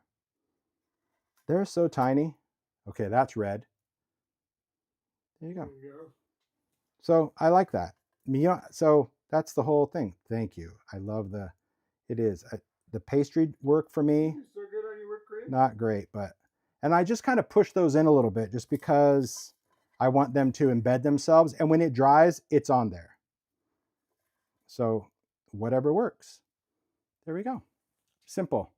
So if you wanted this to be sugary, could you dust that with rock candy? Yes, but I mean, that's just good right there. And that will dry exactly in that texture. So whatever peak you did, whatever you wanted to create, that's just going to stay exactly how it is. Simple, right? Beautiful. That was good fun. So this is what I was saying, that like if you're going to store it, I would probably take the tip off, but you could store it this way, maybe put a baby wipe on it and put it in a Ziploc bag and you're good to go. That was fun. Okay, so far so good. Let's put these back. There we are. It's like enough sprinkles for how many seasons? I have no idea, but I do like the idea of little sprinkles. They're fun. So the ideas as far as like what you do with these, because again, when you have Santa mugs, you're like, what would I do with all of them? The answer is whatever you want. They can go on top of a box, in a vignette, on a package, inside a little wreath. Again, I think a table setting is really fun and really cute, but I want to make a make. Even though we've done stuff, I want to make a make with Santa because I did a Santa mug in a dome and I loved it and I gave it away. I gave it away to Heidi when she was here for class because she loved it too. So I figured I'll just make one live if you guys are good. It's nothing earth-shattering. It's just something that I want to make. So let's get the stuff. So what it is we're going to take an idea-ology display dome. So it's just a nice size dome. This is the size that it is. And you're going to want to paint the cork base white. Now, it's cork, so it's going to absorb the paint. So if you want it more, this is just one layer of paint. If you want it more opaque, you'd have to give it a couple of layers of paint or maybe just use gesso. But I like the fact that it's still cork, but I didn't want it to be brown. So that's why I've done that step ahead of time because for whatever reason, paint drying on cork takes a while. All right. We're going to use a Santa mug. Again, I'll use a grungy one. I could have used a grungy glitter one, but that one's going to go on my table. Okay. And then we're going to use a tree because I'm going to put a tree inside and we're going to add ornaments to the tree. So these are idea-ology woodland trees. So these are the trees that come plain and you can just put any kind of spray color you want on there. This one is evergreen bough. This one is peeled paint. A couple of tips if you're using these. The thing about using inks for trees is whenever you put another medium over the top of it, you risk that color wicking. Okay, Tammy B, if you follow Tammy B, she's done some tutorials in the past of different ways or different mediums that work better than others as far as wicking color. I've seen people seal their sprayed trees with like resist spray. I think Vicky did resist spray one time. Using a little acrylic paint will work. What I found is that after I spray the tree, I take a paper towel and I literally squeeze every bit of color out of it that I can, and it still maintains like the best color. I don't dip it in water or anything. I just take as much of that additional ink, and then I let these dry overnight. And then I come back the next day and I use grit paste, regular grit paste with my finger, and I just dab it on because it really looks like that old snow. I find that because grit paste is gesso based, so it's really an opaque white, it's a little, I'm not saying it's foolproof, but it's a little less sensitive to the colorant bleeding through, something probably about that gesso. And then when I put this on, here's the trick. Get a fan and dry it with a fan each time. So if you were gonna do say 2 or 3, you can dry 2 or 3, but you need to dry it with a fan. You don't want to use a heat tool because this could actually bubble and blister. You might like that idea, but I just have like a hand-powered fan and you just cool it because the quicker this dries, the less it has time to wick the color through. So that's been kind of my secret sauce, if you will, for years when it comes to wanting to put white snow on an inked tree, is just saying, okay, I'm going to ink the trees one day, the next day I'm going to snow them, but then when I snow them, I'm going to sit there with a fan, or if you have just a little handheld fan or a little prop on your desk, you know, put them in a cardboard box or something and let cool air on them. But I don't have any color bleed because that paste can dry as fast as possible and it doesn't absorb the color. So that's what works for me. Okay, that was very wordy, but I think I got my message across. So let's just do a tree. And that tree, I've already removed the wood base because that's idea-ology ones. That's going to be good. And I just want to make sure that it fits because the trees, you know, they're measured to the nearest ish and that fits. So you just want to make sure that that's going to work. All right. So this one, let's see. Yeah, evergreen bough. If you wanted spruce, then just use the color ice spruce. And yeah, that ice spruce is a beautiful color. So for this, I'm just going to glue it on. So again, hot glue, blobular, because we already know from the last one that we want not just the wire, but we want the whole tree to dry. And this is where I'm going to get like my tree positioning, like which part do I like in the front the best? I like that one. Okay, and I'm just going to push that in just to make sure I've got good contact.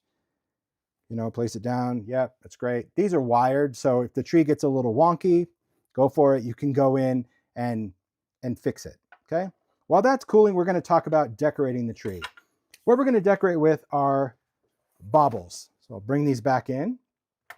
Talk about this. These are baubles. So baubles are pearls from idea-ology. These come out every Christmas. They have no holes in them, but they make beautiful vintage mercury glass, faux mercury glass ornaments that you can use for craft projects. Bubbles that come out only at Halloween, because we can do bubbling cauldrons and things, make beautiful snowballs. So you see those snowballs right there? So you already know how to do this. This is glossy accents, just like we did the candy and rock candy glitter, and then they're snowballs. So you could fill one of those globes with snowballs and probably light it up. That would be good, because that would give it a nice little magical feel. Okay. But last night when oh, snap again. You need it? No, I don't think so.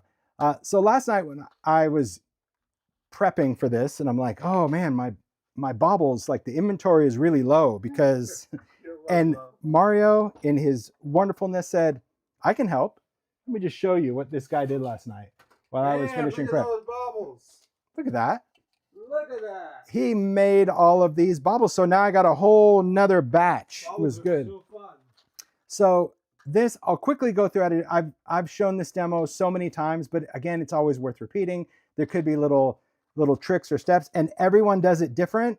So you do you, but this is really how we do it. If you're going to make baubles, I recommend making baubles. Don't just say I'm going to make 3 to put on a project. Just make it. So we just use portion cups. That's the easiest thing because portion cups have lids, and I know I have them. But if you don't have these and you have any other cups, use what you have. But just know that what you use is going to get stained with ink. So it's not something you're going to wash out again. So these are great because you can reuse them indefinitely, okay? When you create with these, like there's so many different color possibilities. There's no right or wrong way to really do this. I think you just have to pick what you like. If you like different colors of pink, make more than one. If you like a certain color of red, do a certain color of red or a certain color of anything, okay? There's not like a perfect formula, but I like to make mine a little grungier. So I'm going to talk about mushroom and regular alcohol because it creates more of a worn, see, kind of splashy, splotchy ornament, okay? And once you have these, you just have them. You have them to use like however you want. So this was just for show because this is not how my brain works at all. My brain works in a big color mix, but I said for mine, I'm like, I'm going to keep it beautiful for now, but then when I do the live, like I'm going in my brain. And my brain is like, mix them. I love them mixed. It just makes it really fun because it just looks like, I mean, this could be for a tablescape. Guys, think about it. It could be for so many different things. But yeah, they look really yeah, good on you can just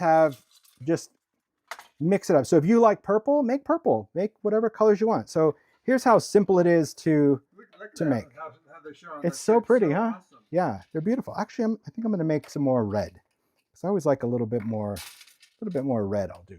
Okay, so let me just grab these. Well, I think for the show, I'm going to do this and this too. Okay, I'll make more than one because we can. So I would start with the colors that I want to use. Oop, that's going to be, I'm going to do crimson for red, and I'm going to do patina for like that light tealy color. But we can also mix. So maybe I'm going to do something a little different. I'm going to do patina and pool because I'll make a new color. We'll get to mushroom and that later. So baubles, when Mario was doing this, he's like, so how do you do it? I'll just share my tip to making baubles, and maybe you care and maybe you don't. Let's do green as well. When I'm coloring baubles, I'll typically choose 3 colors that I make, and I make 3 colors out of one package of baubles. So all of these were how many packs, Mario? 5? Yes. Okay, so that's a lot of baubles, but if you think about it for the season, you can like put them in a dome. You could add them to a vignette, like on this one. I mean, look at how many I piled at the bottom. It's just nice having them in different sizes and different colors and different finishes. So when you think, gosh, it seems like a lot, if you're making, it really isn't. They go fast, all right? So for this, I just take a pack. There we are.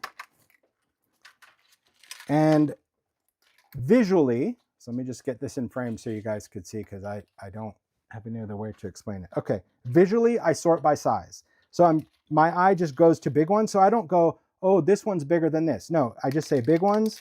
You can visually see which ones are bigger. And then I go to the next biggest and I grab 3. So I make sure I hit 1 of each cup. And then I go to the next one visually.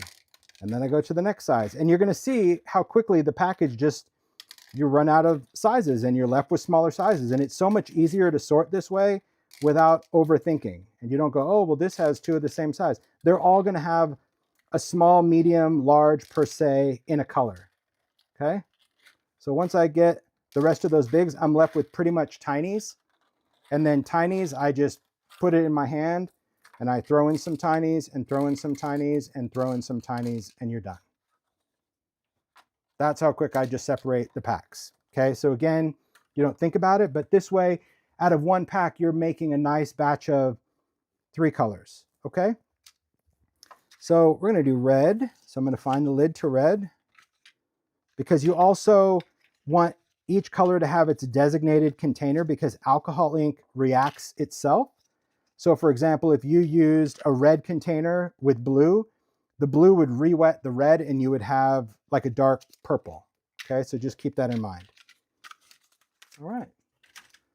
So what you're going to do, you're going to open up your alcohol ink. So it needs to be alcohol ink. You're going to do like just a little thin ring of color. Put the lid on. And you do like a swirly. So you're just kind of swirling them around. You're not shake and bake, you're just swirling. And you can see already, like, they're done. They're just covered in color. So take off the lid, let it start to air dry. Move on to the next. If you want more color, add more color. But because I'm going to add mushroom, it's going to make it darker than it is right now. So I know that that's going to be the great color for me. But if you wanted it like when we get to teal or turquoise, a more intense version, go for it. Okay? So here we're just going to add a little bit of that. And because I want to mix the color, I'm going to add a little bit of that at the same time. If I wanted to layer, I could do them separate. And put the lid on. Swirly, whirly, move it around. Look at that. Isn't that a beautiful color? Can you show those two color the baubles? Just someone. This is crimson, and this is patina and pool. Thanks. You're welcome. I don't know what green's going to be yet. I haven't chosen it, but I think I'm going to do, I'll do a little bit of meadow. That's a nice green. That's going to give me more of a Christmas green, but I might take meadow because I'm making another batch. I'll just do a couple of colors. So I'll do lettuce with a drop of meadow. Let's see what we get there. But there's some really beautiful colors, I mean, that you can do. If you wanted something sage, oh my gosh, taking juniper, beautiful color, because it's kind of a minty sage color. All right. Shakety shake, mix them around. Look at that color green. Ooh, that's kind of chartreusey. That's nice. Okay, let's see. Now, so see, I have like a little bit. You can leave it like that. I don't want to do that. I'll just add a couple of drops. So if you think like, oh, it, didn't coat enough or mix enough, there we go. And we're just going to let it air dry, and it can air dry right in that container. It's fine. Let's cap these up. So you could be done at this point. At any time, you could say like, I'm good, I'm done. But if you like real more vintage grungy, we're going to go to the next step. Okay. So let's move these colors. For the next step, we're going to use mushroom. Mushroom is going to be the dirtiest. If you don't want to go that dirty, you can use a color called smudge. And smudge is just like a light version of mushroom, so it makes it a little dingy, but not super brown. The thing about anytime you're doing this is if things went horribly wrong and you're like, you know what, I've absolutely ruined these, you could change it to a darker color, or you could clean these off with isopropyl alcohol. So you could just take alcohol and just like clean them off. Could you use pearls? Pearls don't actually make them look like baubles. So to answer your question, could you use pearl ink? Yes. Could you use neon ink? Yes. But will it dull the pearl finish of the baubles? Yes. So it won't look like glass. It'll look like just pearlized nuggets. It doesn't give you this finish. So translucent ink is the best because we're playing off the finish of the bauble. It's showing that pearl finish that baubles come with, if that makes sense. Okay. So let's go into mushroom. And for this, you just start with a drop or two, literally like a drop or two. Put the lid on. Doesn't seem like it's going to do much. And you want to work quick, so you're not going to like do your ink and then go back to it because it's too late. There you go. There's our grunge. I want a little bit more grungy, so I'll do another drip. And then once you're done, like once you're happy with it, and I'm going to be happy with this, I know it, you're just going to take a paper towel. In this case, I'm just going to take half a paper towel. Take the lid, paper towel, flip it over, tappity tap to get those out, and let them air dry. We want them to air dry on a paper towel because one, it'll be much quicker. Two, if you leave them in here wet for too long, they'll stick to each other, but they'll easily break apart. But it's just better on here because the air gets all the way around much quicker and you're done. Easy. All right, let's do our next one. Drop a mushroom, lid, Off you go. Yeah, mushroom is in the big bottle. And that's actually what I use. We just didn't bring it on camera. But yes, we have a few colors of alcohol ink that come in a big bottle. It's a 2 ounce. Why would you mind grabbing it? It's on the bottom of that spinner. And mushroom is one of them. So yeah, if you like grunging, then the 2 ounce mushroom is the ticket, because you just, Right in the front. yeah, well, because I use it. This is it. So it's, I mean, you can see it's a lot more ink. There's only a few colors that come in it that way. All right, look at these. See how they got that little bit of like oxidation on there? I like just 1 drop for that one. So same thing, paper towel, flip it over, tap, let them air dry. You guys are seeing it. So far, so good, right? Yep, perfect. Okay. And we're going to do green.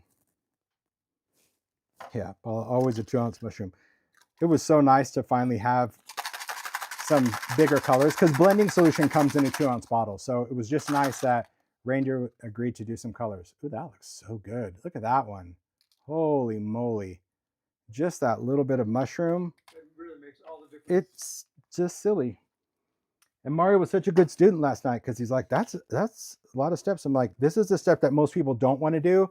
But when you just do it, it takes you a second, and your end result is 1,000 times better, because it really looks like mercury glass if you like mercury glass. And we're going to do one more thing in just a second. So I just want to, so paper towel, flip it over. Even if you're some sort of fast working magician, don't try that. The guy behind me laughing loud because he thought he could just outflip the thing. Magician. And he flipped it, and it was just like baubles everywhere. And it was, the best part, it was this color. It was just, and wherever they go, they leave a trail. So you can find them, just follow the trail, because if they bounce across the table or roll across the floor, you're going to just follow that little trail of ink, and you'll find every one of them, I assure you.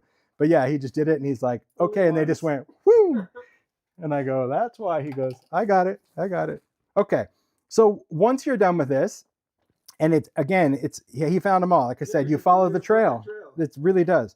So once these are done, and it doesn't take long to dry. These are dry already. That's how fast they dry. I just like to take a spray bottle of 91% isopropyl alcohol. So this is just rubbing alcohol. This is not blending solution, just alcohol. And I'm going to mist it. And what it does is it will eat through the ink. But there again, if you like mercury glass ornaments, you know that a lot of times some of that color kind of scratches away or chips away over time. And that's where I'm going for. So each step, as I mentioned, you could have stopped. You could have just done the color and been done. You could do color and mushroom, be done. Or you can go the third step, which is spraying. Now, when I spray, I'm keeping my distance. So I'm not right here. I just want, because I want like the spray to kind of fall onto the baubles. And I could even spray these. Like, it doesn't matter which ones. Each time you spray them, they just get a little bit more mottled, if you will. But it's just one spray. If you do 2 or 3 of those, you'll see how your color just start to drip off into your paper towel. It's not what we're going for. We're just going for that color just to break small, like you see. See, just like the little breaks in color. See, especially on that blue, you notice it? That's what gives it that realist. Isn't that crazy? Like you would think these are old ornaments. No. If you saw that at the junk store, you'd be like, oh my gosh. Yeah, exactly. But I mean, look how tiny you get. That's like smaller than beaded garland. But that's all the steps. So now that you see an ornament, you're like, but it's got a little bit of patina and I can see some of the little silver. Now you know the tricks, right? That's the whole idea with that. So perfect. That's it. So these, let's introduce them into the family. There we go. Oh, come on. Beautiful. Yeah, they run away. Oh my word. There you go. I got them. Nice. I love this whole little mixture. Plus they're just fun to like run your hands through. Beautiful, right? Okay. Oh, hey. So now that we have some baubles, let's decorate our tree. That's what we came for, just to decorate it. So all I'm going to use is a hot glue gun to decorate. Why? Because it's quick, right? It's fast. Oh my gosh. Circus of Art from Germany. Germany, like the best glass ornaments, honestly. Like Christmas markets, fabulous. Okay. What I like to do is just You can kind of figure it out ahead of time. I should probably do that because that's how I would do that, like in my normal world, is I would get a dish. I don't want to do any shortcuts now that we're doing live. And I would pick out some ornaments that I like because it's just easier to work in real time. Another trick is I like to go scale from small to large when you're decorating the tree. You should do that even for your own Christmas trees. Small ornaments to large, the whole forced perspective, the scale of that. So, you know, you don't want to take like a bauble this big and put it on the top of the tree. You could, if you want that color, it's just nice because you can just take, you know, a smaller ornament and just graduate up. So pick some different colors in different sizes so you do have some options. But if you narrow it down like on a tray or something, it's just easier to grab, okay? Now I'm gonna talk real quick about metallic while that's on my mind, because there are some colors in here that I haven't introduced that I wanted to share with you. If you love vintage gold and silver, and you're like, oh, these are great, but man, do I really wish that there were like some mercury glass or some really tarnished gold. There's two colors that will create, I mean, look how beautiful that is. There's two colors that will create this that are not metallics. So that's why I wanted to share, because you think like, oh, I'd use a mixative or an alloy. No, this actual like mercury glass platinum look is flannel. Okay, that's going to be a really light gray, because if you go any darker, even like slate or gravel, they just become, they look like pellets. They don't really look like mercury glass. This wonderful kind of tarnished gold, believe it or not, is Chronicle, which is the same color as old paper distress ink. That's Chronicle. But it creates this gorgeous goldy green that's just my word. So if you just want to create silver and gold, you can tell I don't mix them in because these are precious. Like I have a container of just these colors. I love it. And those are the two magic elixirs there, flannel and Chronicle. So like, yeah, who would think like that's going to make a pretty gold? And I just wouldn't think that would make silver. So pretty magical. But I want to include some of those. That's why I wanted to share that with you, because I do want to have, you know, I like the colors, but I also like just regular metallics. Come on. There we go. Oh my word. Ooh. Mario's just smiling because he knows all too well the bounce in there. It's fun though, huh? Oh, let's see. What don't? Oh, let's use. I'm gonna use a little. See, when you have them, they're just so fun because you could be like, oh, these colors are so glorious. Okay, I'm good. One more. Okay, I'm good. Maybe one more. Just one. Just a gold. Okay. Oh, you can hear that? Yeah. All right. Okay. So here's where we go. Then we're going to go in with the glue, right? Now, look, I'll admit, I just have to admit, I know this comes with a kickstand. I even talked about the kickstand in the class. I'm not the kickstand man. Like, even as a kid, I laid my bike on the street. Like, I know it has a kickstand, but when you get off your bike, you just lay the bike down. Even though your parents yell at you, go, you know how much that bike was? And you just throw it on the ground. I'm like, I don't have time for a kickstand. Same, I don't have time. So I use this, I use a silicone. This is that silicone paw from Simon. That's where it goes. So I know that this one's going to get all mucky and I'm okay with that. But it's just easier. But just know. Yeah, I agree. See, Pauline, kickstands always, same with this. When I use this stand and I like walk away, it's like something happens where it just decides that it knows it wants to just lay down. Maybe it's just tired. Okay, what I'm gonna do is I'm gonna take the glue and I'm gonna apply the glue to the tree, not the bauble, okay? So have an idea which one you're zeroing in on for the bauble. This is what's great about this glue gun. It doesn't come out fast, but it comes out accurate. So a little bit, take the bauble and you're going to push it, if you grab it, into the tree. So see, I didn't glue it on the outside, just wanted to push it into that glue. That's it. And just off you go to the races. Just like if you were starting your tree. You just start with just ornaments. But again, go small to large and just push that into the tree. Simple, easy. There you go. There we go. Look at that. Nice. Okay, next one. There you go. It's just fun. If you like decorating trees, it's just really fun. See? But yeah, push that in. Otherwise, really, it's going to look like a science experiment when you're done, or, you know, it just won't look good. So push them in and it looks nice. then just go for it. Have fun. But this is why you want baubles in colors and shapes and sizes. Oh, good question. Did I add mushroom? Yes. So same rules. I did the mushroom and the alcohol. Like that is the secret sauce for any time I do it. But yes. So see how you can see that like grungy grime little speckly on there? Now you know how that got there. Mushroom, let it dry, spray with alcohol, done. So yes, good question. Same thing on this. It's just what gives it the imperfections.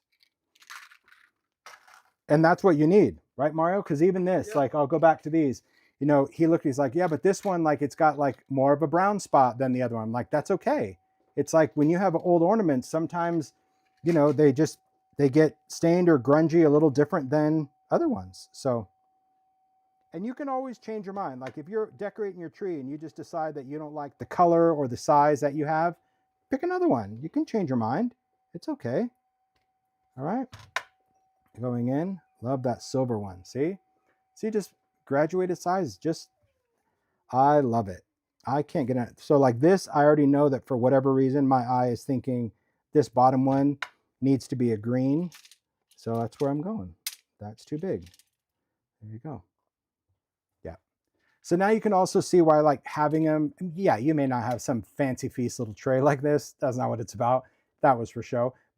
But have your baubles like in something that you can get to, okay? Because when you have the ability to just pull out some colors, I think you'll enjoy the options much, much better.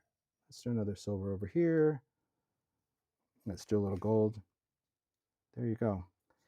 Couldn't be easier, really. I mean, I think sometimes like everybody has a different taste of how many ornaments they like. I like ornaments. I don't like to go crazy with ornaments, but I like a few ornaments. But at the end of the day, depending on how you're going to display this, you know, how many you want. Like here, just a little empty space we can add, but just don't get ahead of yourself. Like there's no race here. Just do one at a time. Push that in. We're doing all right? Good deal. Could you sugar the baubles? Absolutely. In fact, Paula Cheney did a really cool, I don't know when you did that tutorial, Paula, but she took this a whole other step. She even painted like little stripes around these like old shiny brights and then did some glitter on them.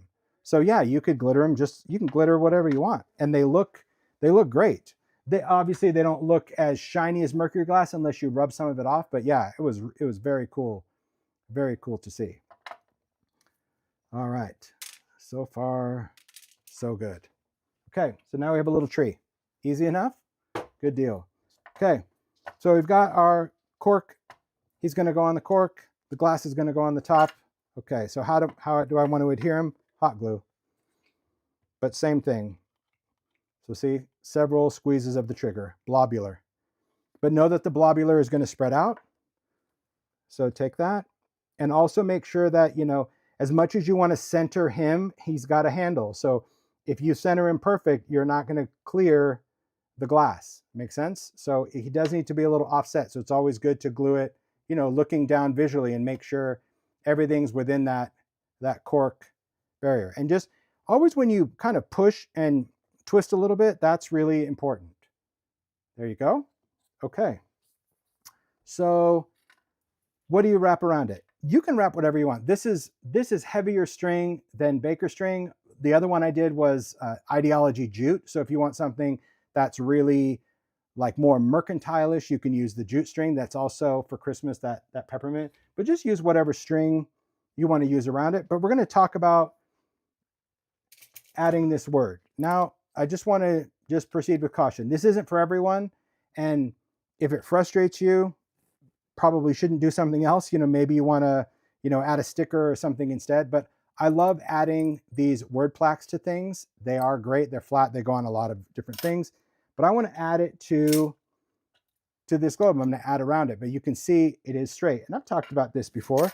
There are tools that you can get in the jewelry section. This is a nylon plier, but it's for bracelets. So what it does is it actually squeezes metal and creates this arch. You have to have pretty good hand strength, I'll say, because you have to squeeze the metal. This metal is an alloy, so it's not like stainless steel. But my suggestion is just start soft. Like don't get in there and try to hulk it, you know, and just squeeze and shake. Just repetition. But the squeeze of this is just going to bend the metal into the arch of these pliers.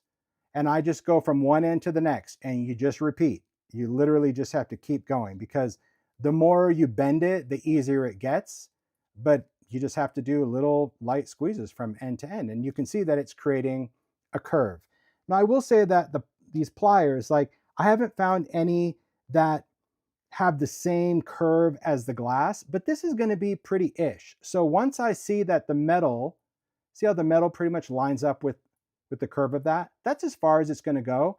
But I found that if you go one more time and you kind of start at the end and you want to be kind of gentle, you just kind of push away to give it a little bend. If you go too hard, you'll snap this because this is just an alloy. So if you sit there and you're like, oh, I'll just hit it with a hammer, this will just break in half. So you don't want to be too aggressive, but you can just add a little bit of pressure. I'm pushing against it just to help it turn that way. So now I'll flip it around on this end and again, just push again. It just helps give it a little extra curve. But now we've created a curve that, you know what?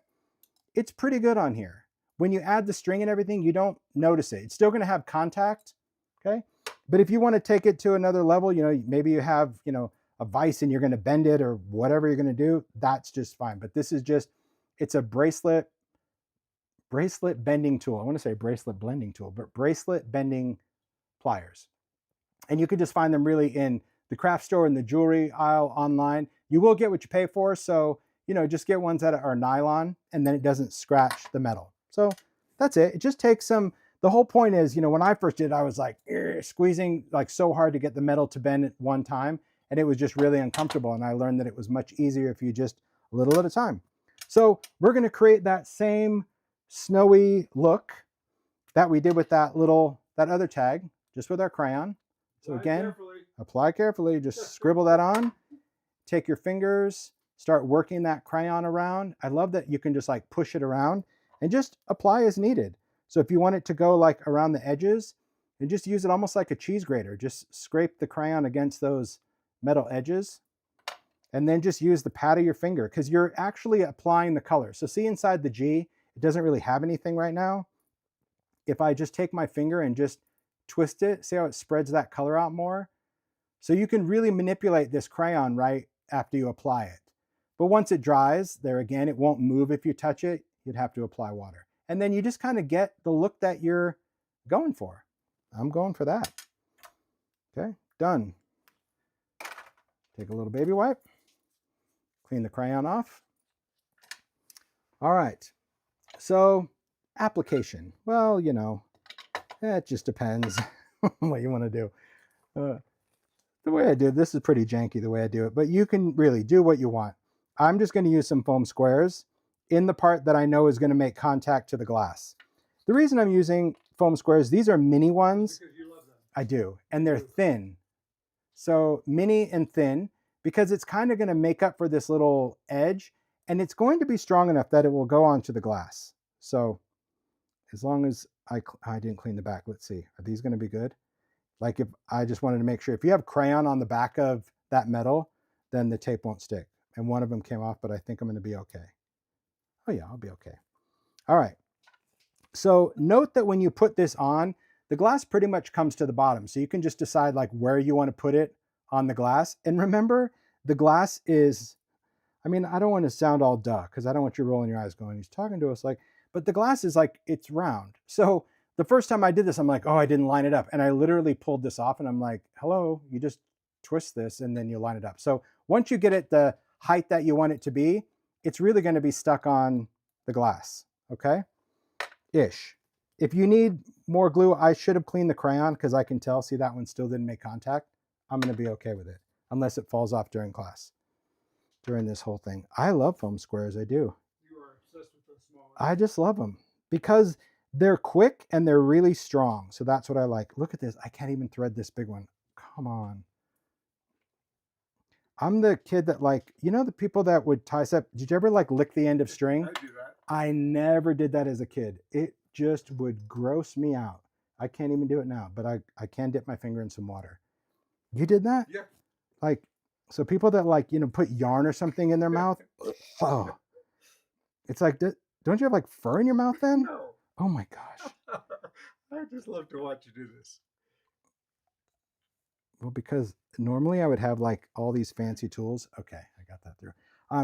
Yeah, I've never been that. It's just kind of gross to me. You Okay, can do it. so I just thread that. So now I get kind of like double, and now I need to thread one into the other side. Just one in. Yeah. See some people lick string. It's so strange. Yeah. Why? It's so easy. It's so gross. Why would you do that? Like, I know you want to. Like for me, I would just get a bottle of glue. So, You just do it. and now you know why, like whenever I work with something, the string I use is always so long because I will cut this end 30 times to fray before I lick it. People lick their More string people than are not. string lickers Yes, than there not. are. Oh my gosh. Yeah. String lickers.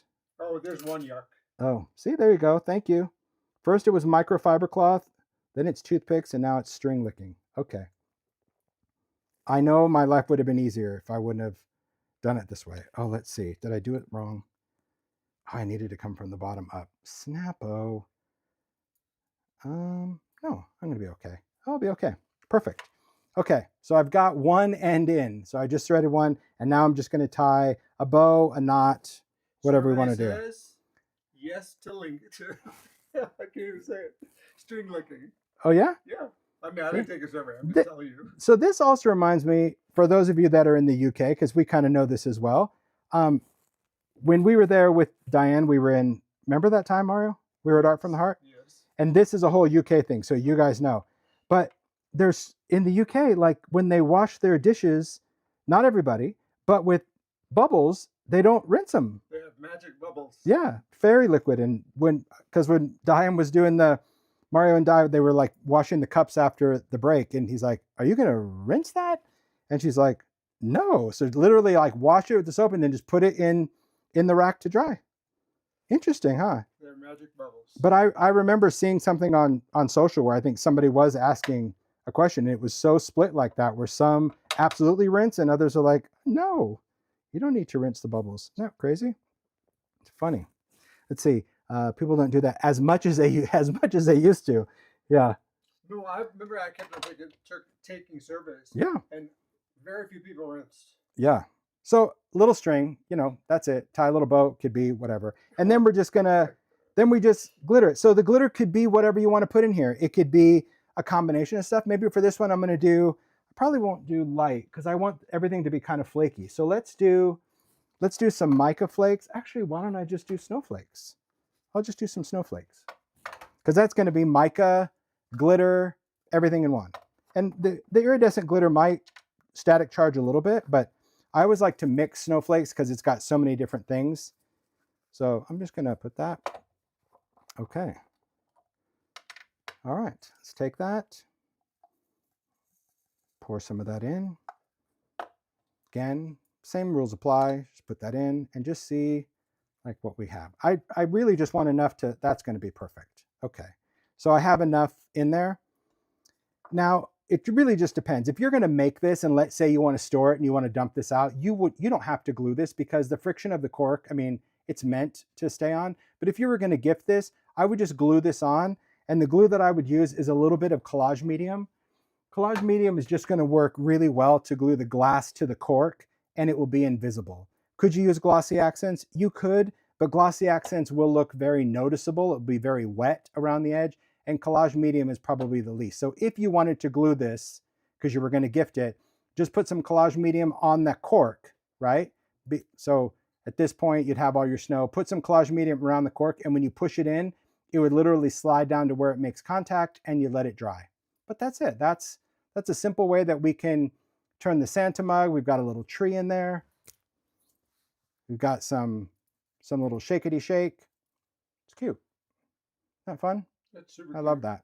Simple, simple. Just an idea. And again, nothing crazy. All right, I got one more thing, and then we'll wrap this up. But this was something I saw on Instagram last year, and I wish I knew where. I've tried even a Google image search to find the original person because I always love to give credit if I see something from someone that inspired me. And I think, you know, I'm not a painter, but when I saw this, I was like, oh my gosh, that's the cutest. Okay, so here's a Santa mug. Here's how they come, and I think they're great already. But this person on Instagram just added a little detail, and I was like, that makes this little guy so much more jolly. And I was stressing because I am not a painter. If you've watched lives, you know that I don't do toll painting or anything. But this is so easy, and it makes him look even happier. Is that possible? So if you are you that you did this last year, thank you for that. Leave a comment on the YouTube that it was you. But it's so cute. So, I mean, because I followed their detail, like, and it's so easy. I even did a little rock candy around the rim of the hat. Oh my gosh. Okay. Here's what it is. 2 colors of paint. Saltwater taffy, shocking, but it's like a cheek color that's perfect. It's not too pink, it's not too orange, like there it is. The cheeks are like adorable. And picket fence, okay?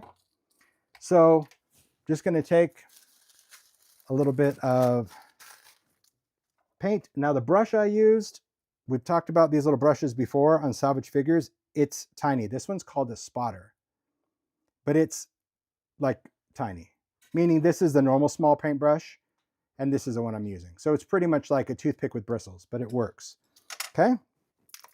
It does liven up, doesn't it? Like, really, I saw it and I go, that is just the cutest thing ever. It's 1 dot of paint, a dot, and we won't even use that. But if we're doing many, you could, all right? So a dot. All right, here we go. So you're just, again, this is what we're going for. So cute. Stop it right now. Even so, what we're gonna do is the cheeks, the nose, the eyebrows, because see, he has little eyebrows, but not nearly as fluffy. And then there's like a little bit of bangs up there. Not much, but it just makes a difference. Okay, so you pick up the color and you almost want it dry brushed at first. Like don't get all crazy, but it's super forgiving as well. So if you add too much, you can always take it off. And we're just adding some color. And I'm just going to pick that up, and we're going to add a little bit more color. But you kind of want to go, you know, have it feather out a little bit. See, cute already. And it can kind of go up to the nose. But let's say you get some on that you don't want, you can just touch it and it will come right off. Because these Santa mugs are sealed. So the painting is also really forgiving at this, which I like about that, because, you know, the first time I did it, I was like, ooh, I don't like that. You know, a little too cheerful. You know, maybe he looked a little drunk. So I took that off. And then on his nose, just kind of go over his nose, a little bit up his nose and just down, just a little bit. See, it's not much. It's like, it couldn't be easier, okay? Clean the brush. Now, clean the brush, a brush this small, my advice is to clean it in your hand. Don't get it wet, because if you get it wet, the paint is so fluid, it won't actually build up. So now we're going into white. And all I do with the white is just kind of paint some of it off on the side just to make sure that see how it's got a little bit of pink in there. So I'm really cleaning my brush in the white paint. I'm sure that's not smart, but you know what? That works for me. So now I'm just going to take some white. And what we're going to do next is we're going to create the brows. We're not going to do the highlights on his cheek yet because we need that pink to dry first. We're just going to do the little brows and the bangs. So I'm just following the ones that are already there. And I'm just starting kind of wide and just going across. Oh, I went a little high on there. There we go. Little brow. Okay, I'm trying to keep it on frame, but keep my eyeballs. So the trick on this one, I think, is kind of building up the paint. So I am going to use a heat tool because, like, on the brows, I wanted to make him kind of fluffy and bushy with the paint, if that made sense. They're fun. The bangs, well, I did not do good on the bangs, I'll be honest. I did this like 3 times, and then I was like, forget it. I just did a little flickety bit. Oh, look at this. I did it right the first time. It's just like a weird little flick from his hat down. But yeah, mine looked like he had a mohawk. Okay, that's my first run. I'm going to take a heat tool, and I'm just going to dry the paint. And I am holding on to it, because if my fingers get hot, that means you're using too much heat. We're not embossing, we're just drying paint. So now that my fingers are warm, I'm just going to kind of cool it. And I'm just going to go back in, cool it. So we just want the paint to dry. You can let it air dry. So if I was doing many of these, then yeah, you could let it air dry. Look at that. It's so cute already. Okay, I agree. Too much eggnog. So fun, huh? Oh, do the bangs upside down. Oh, I'll try that next time, Pauline. I've told you, I've talked in previous lives. I took toll painting, and really, the teacher was like, "This is not for everyone." You being one of them. And I really, that's when I worked at Ben Franklin. I remember that. I tried the whole strawberry footstool, and it just did not work. So, but it was nice that she told me. I mean, she tried all her tricks, but it just wasn't for me at all. Okay. Cute, isn't it, Pete? Like, it changes it. Now I know you want to go back and like redo all your Santa mugs because it, like, come on. It's so adorable. All right. So now that it's dry enough, I'm going to go back and just add like another touch to the eyebrows. And again, if you don't like it, so see how it's creating a little texture? There you go. Can you see that? See how it's like creating paint texture? That's what I was going for. Like almost like the brush stroke in it. But I found that if I did it on that second layer after I heated the first one, it just created that perfect, like kind of bushy brow look. I didn't do that on the bangs. All right. Then for the highlights, there's really not much to it. It's like a dot, and a dot on the nose. So you just hope for the best. You could probably use the tip of a toothpick or whatever it is that you're doing, but like, am I in camera? Okay. Dot, a dot, and over here, a dot. That's it. You're just going to let it dry. And like this one, I think I'm just going to touch a little bit because I got too much on. There we go. Cute. And then we just add our glitter, and we know the glitter that we want to add. So this brush, now I'll clean it. So I'm done. But and you could see one drop of paint, you could do a whole slew of these little Santa mugs. So let's add some glitter. But I can't because I need the paint to dry. But you get the idea. So for the glitter, we would just take a brush. For this one, I'll dry it because I want to glitter it. I want to finish it in camera. Okay. I see people going, I guess I'll be painting the mugs. Wasn't it just the cutest? And I remember the idea from last year because I took a screenshot, but only like, I think it was during a reel actually. It was because it was a video. So I was, waiting until they held it close to the camera and I took a screenshot, but obviously I didn't get all the other stuff in there. So yeah, that's it. All right. Perfect. Let's add a little glitter. So because I wanted the glitter around his hat to be kind of heavy or chunky, and it was only going around the hat, instead of using resist spray, which we could totally use, we've seen at the beginning, but we know that if we want thicker glitter, use a thicker glue. So I'm using Glossy Accents, and that's only because I'm not going over his face where I'm worrying about detail. I'm just doing like the white part of his hat. Okay. Glossy Accents. Yep, it's never clogged. I do that with confidence. Before I used to like pick up a bottle of Glossy Accents in fear that it was going to be like clogged during a demo. All right, going for my mixture for this one because I want a little mixture. So let's do that. If your paint is still wet, then the glitter is going to stick to it. I mean, you can dust it off. Honestly, when the paint dries, you could dust it off because the first one I did have to do that.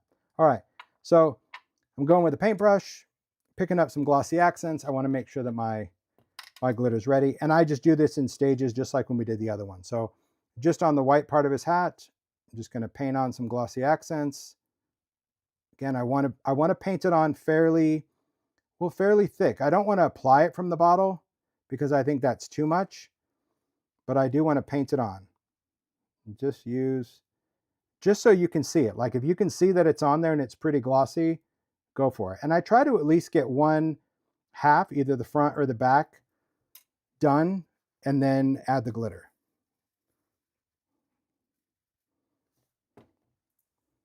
Look at that.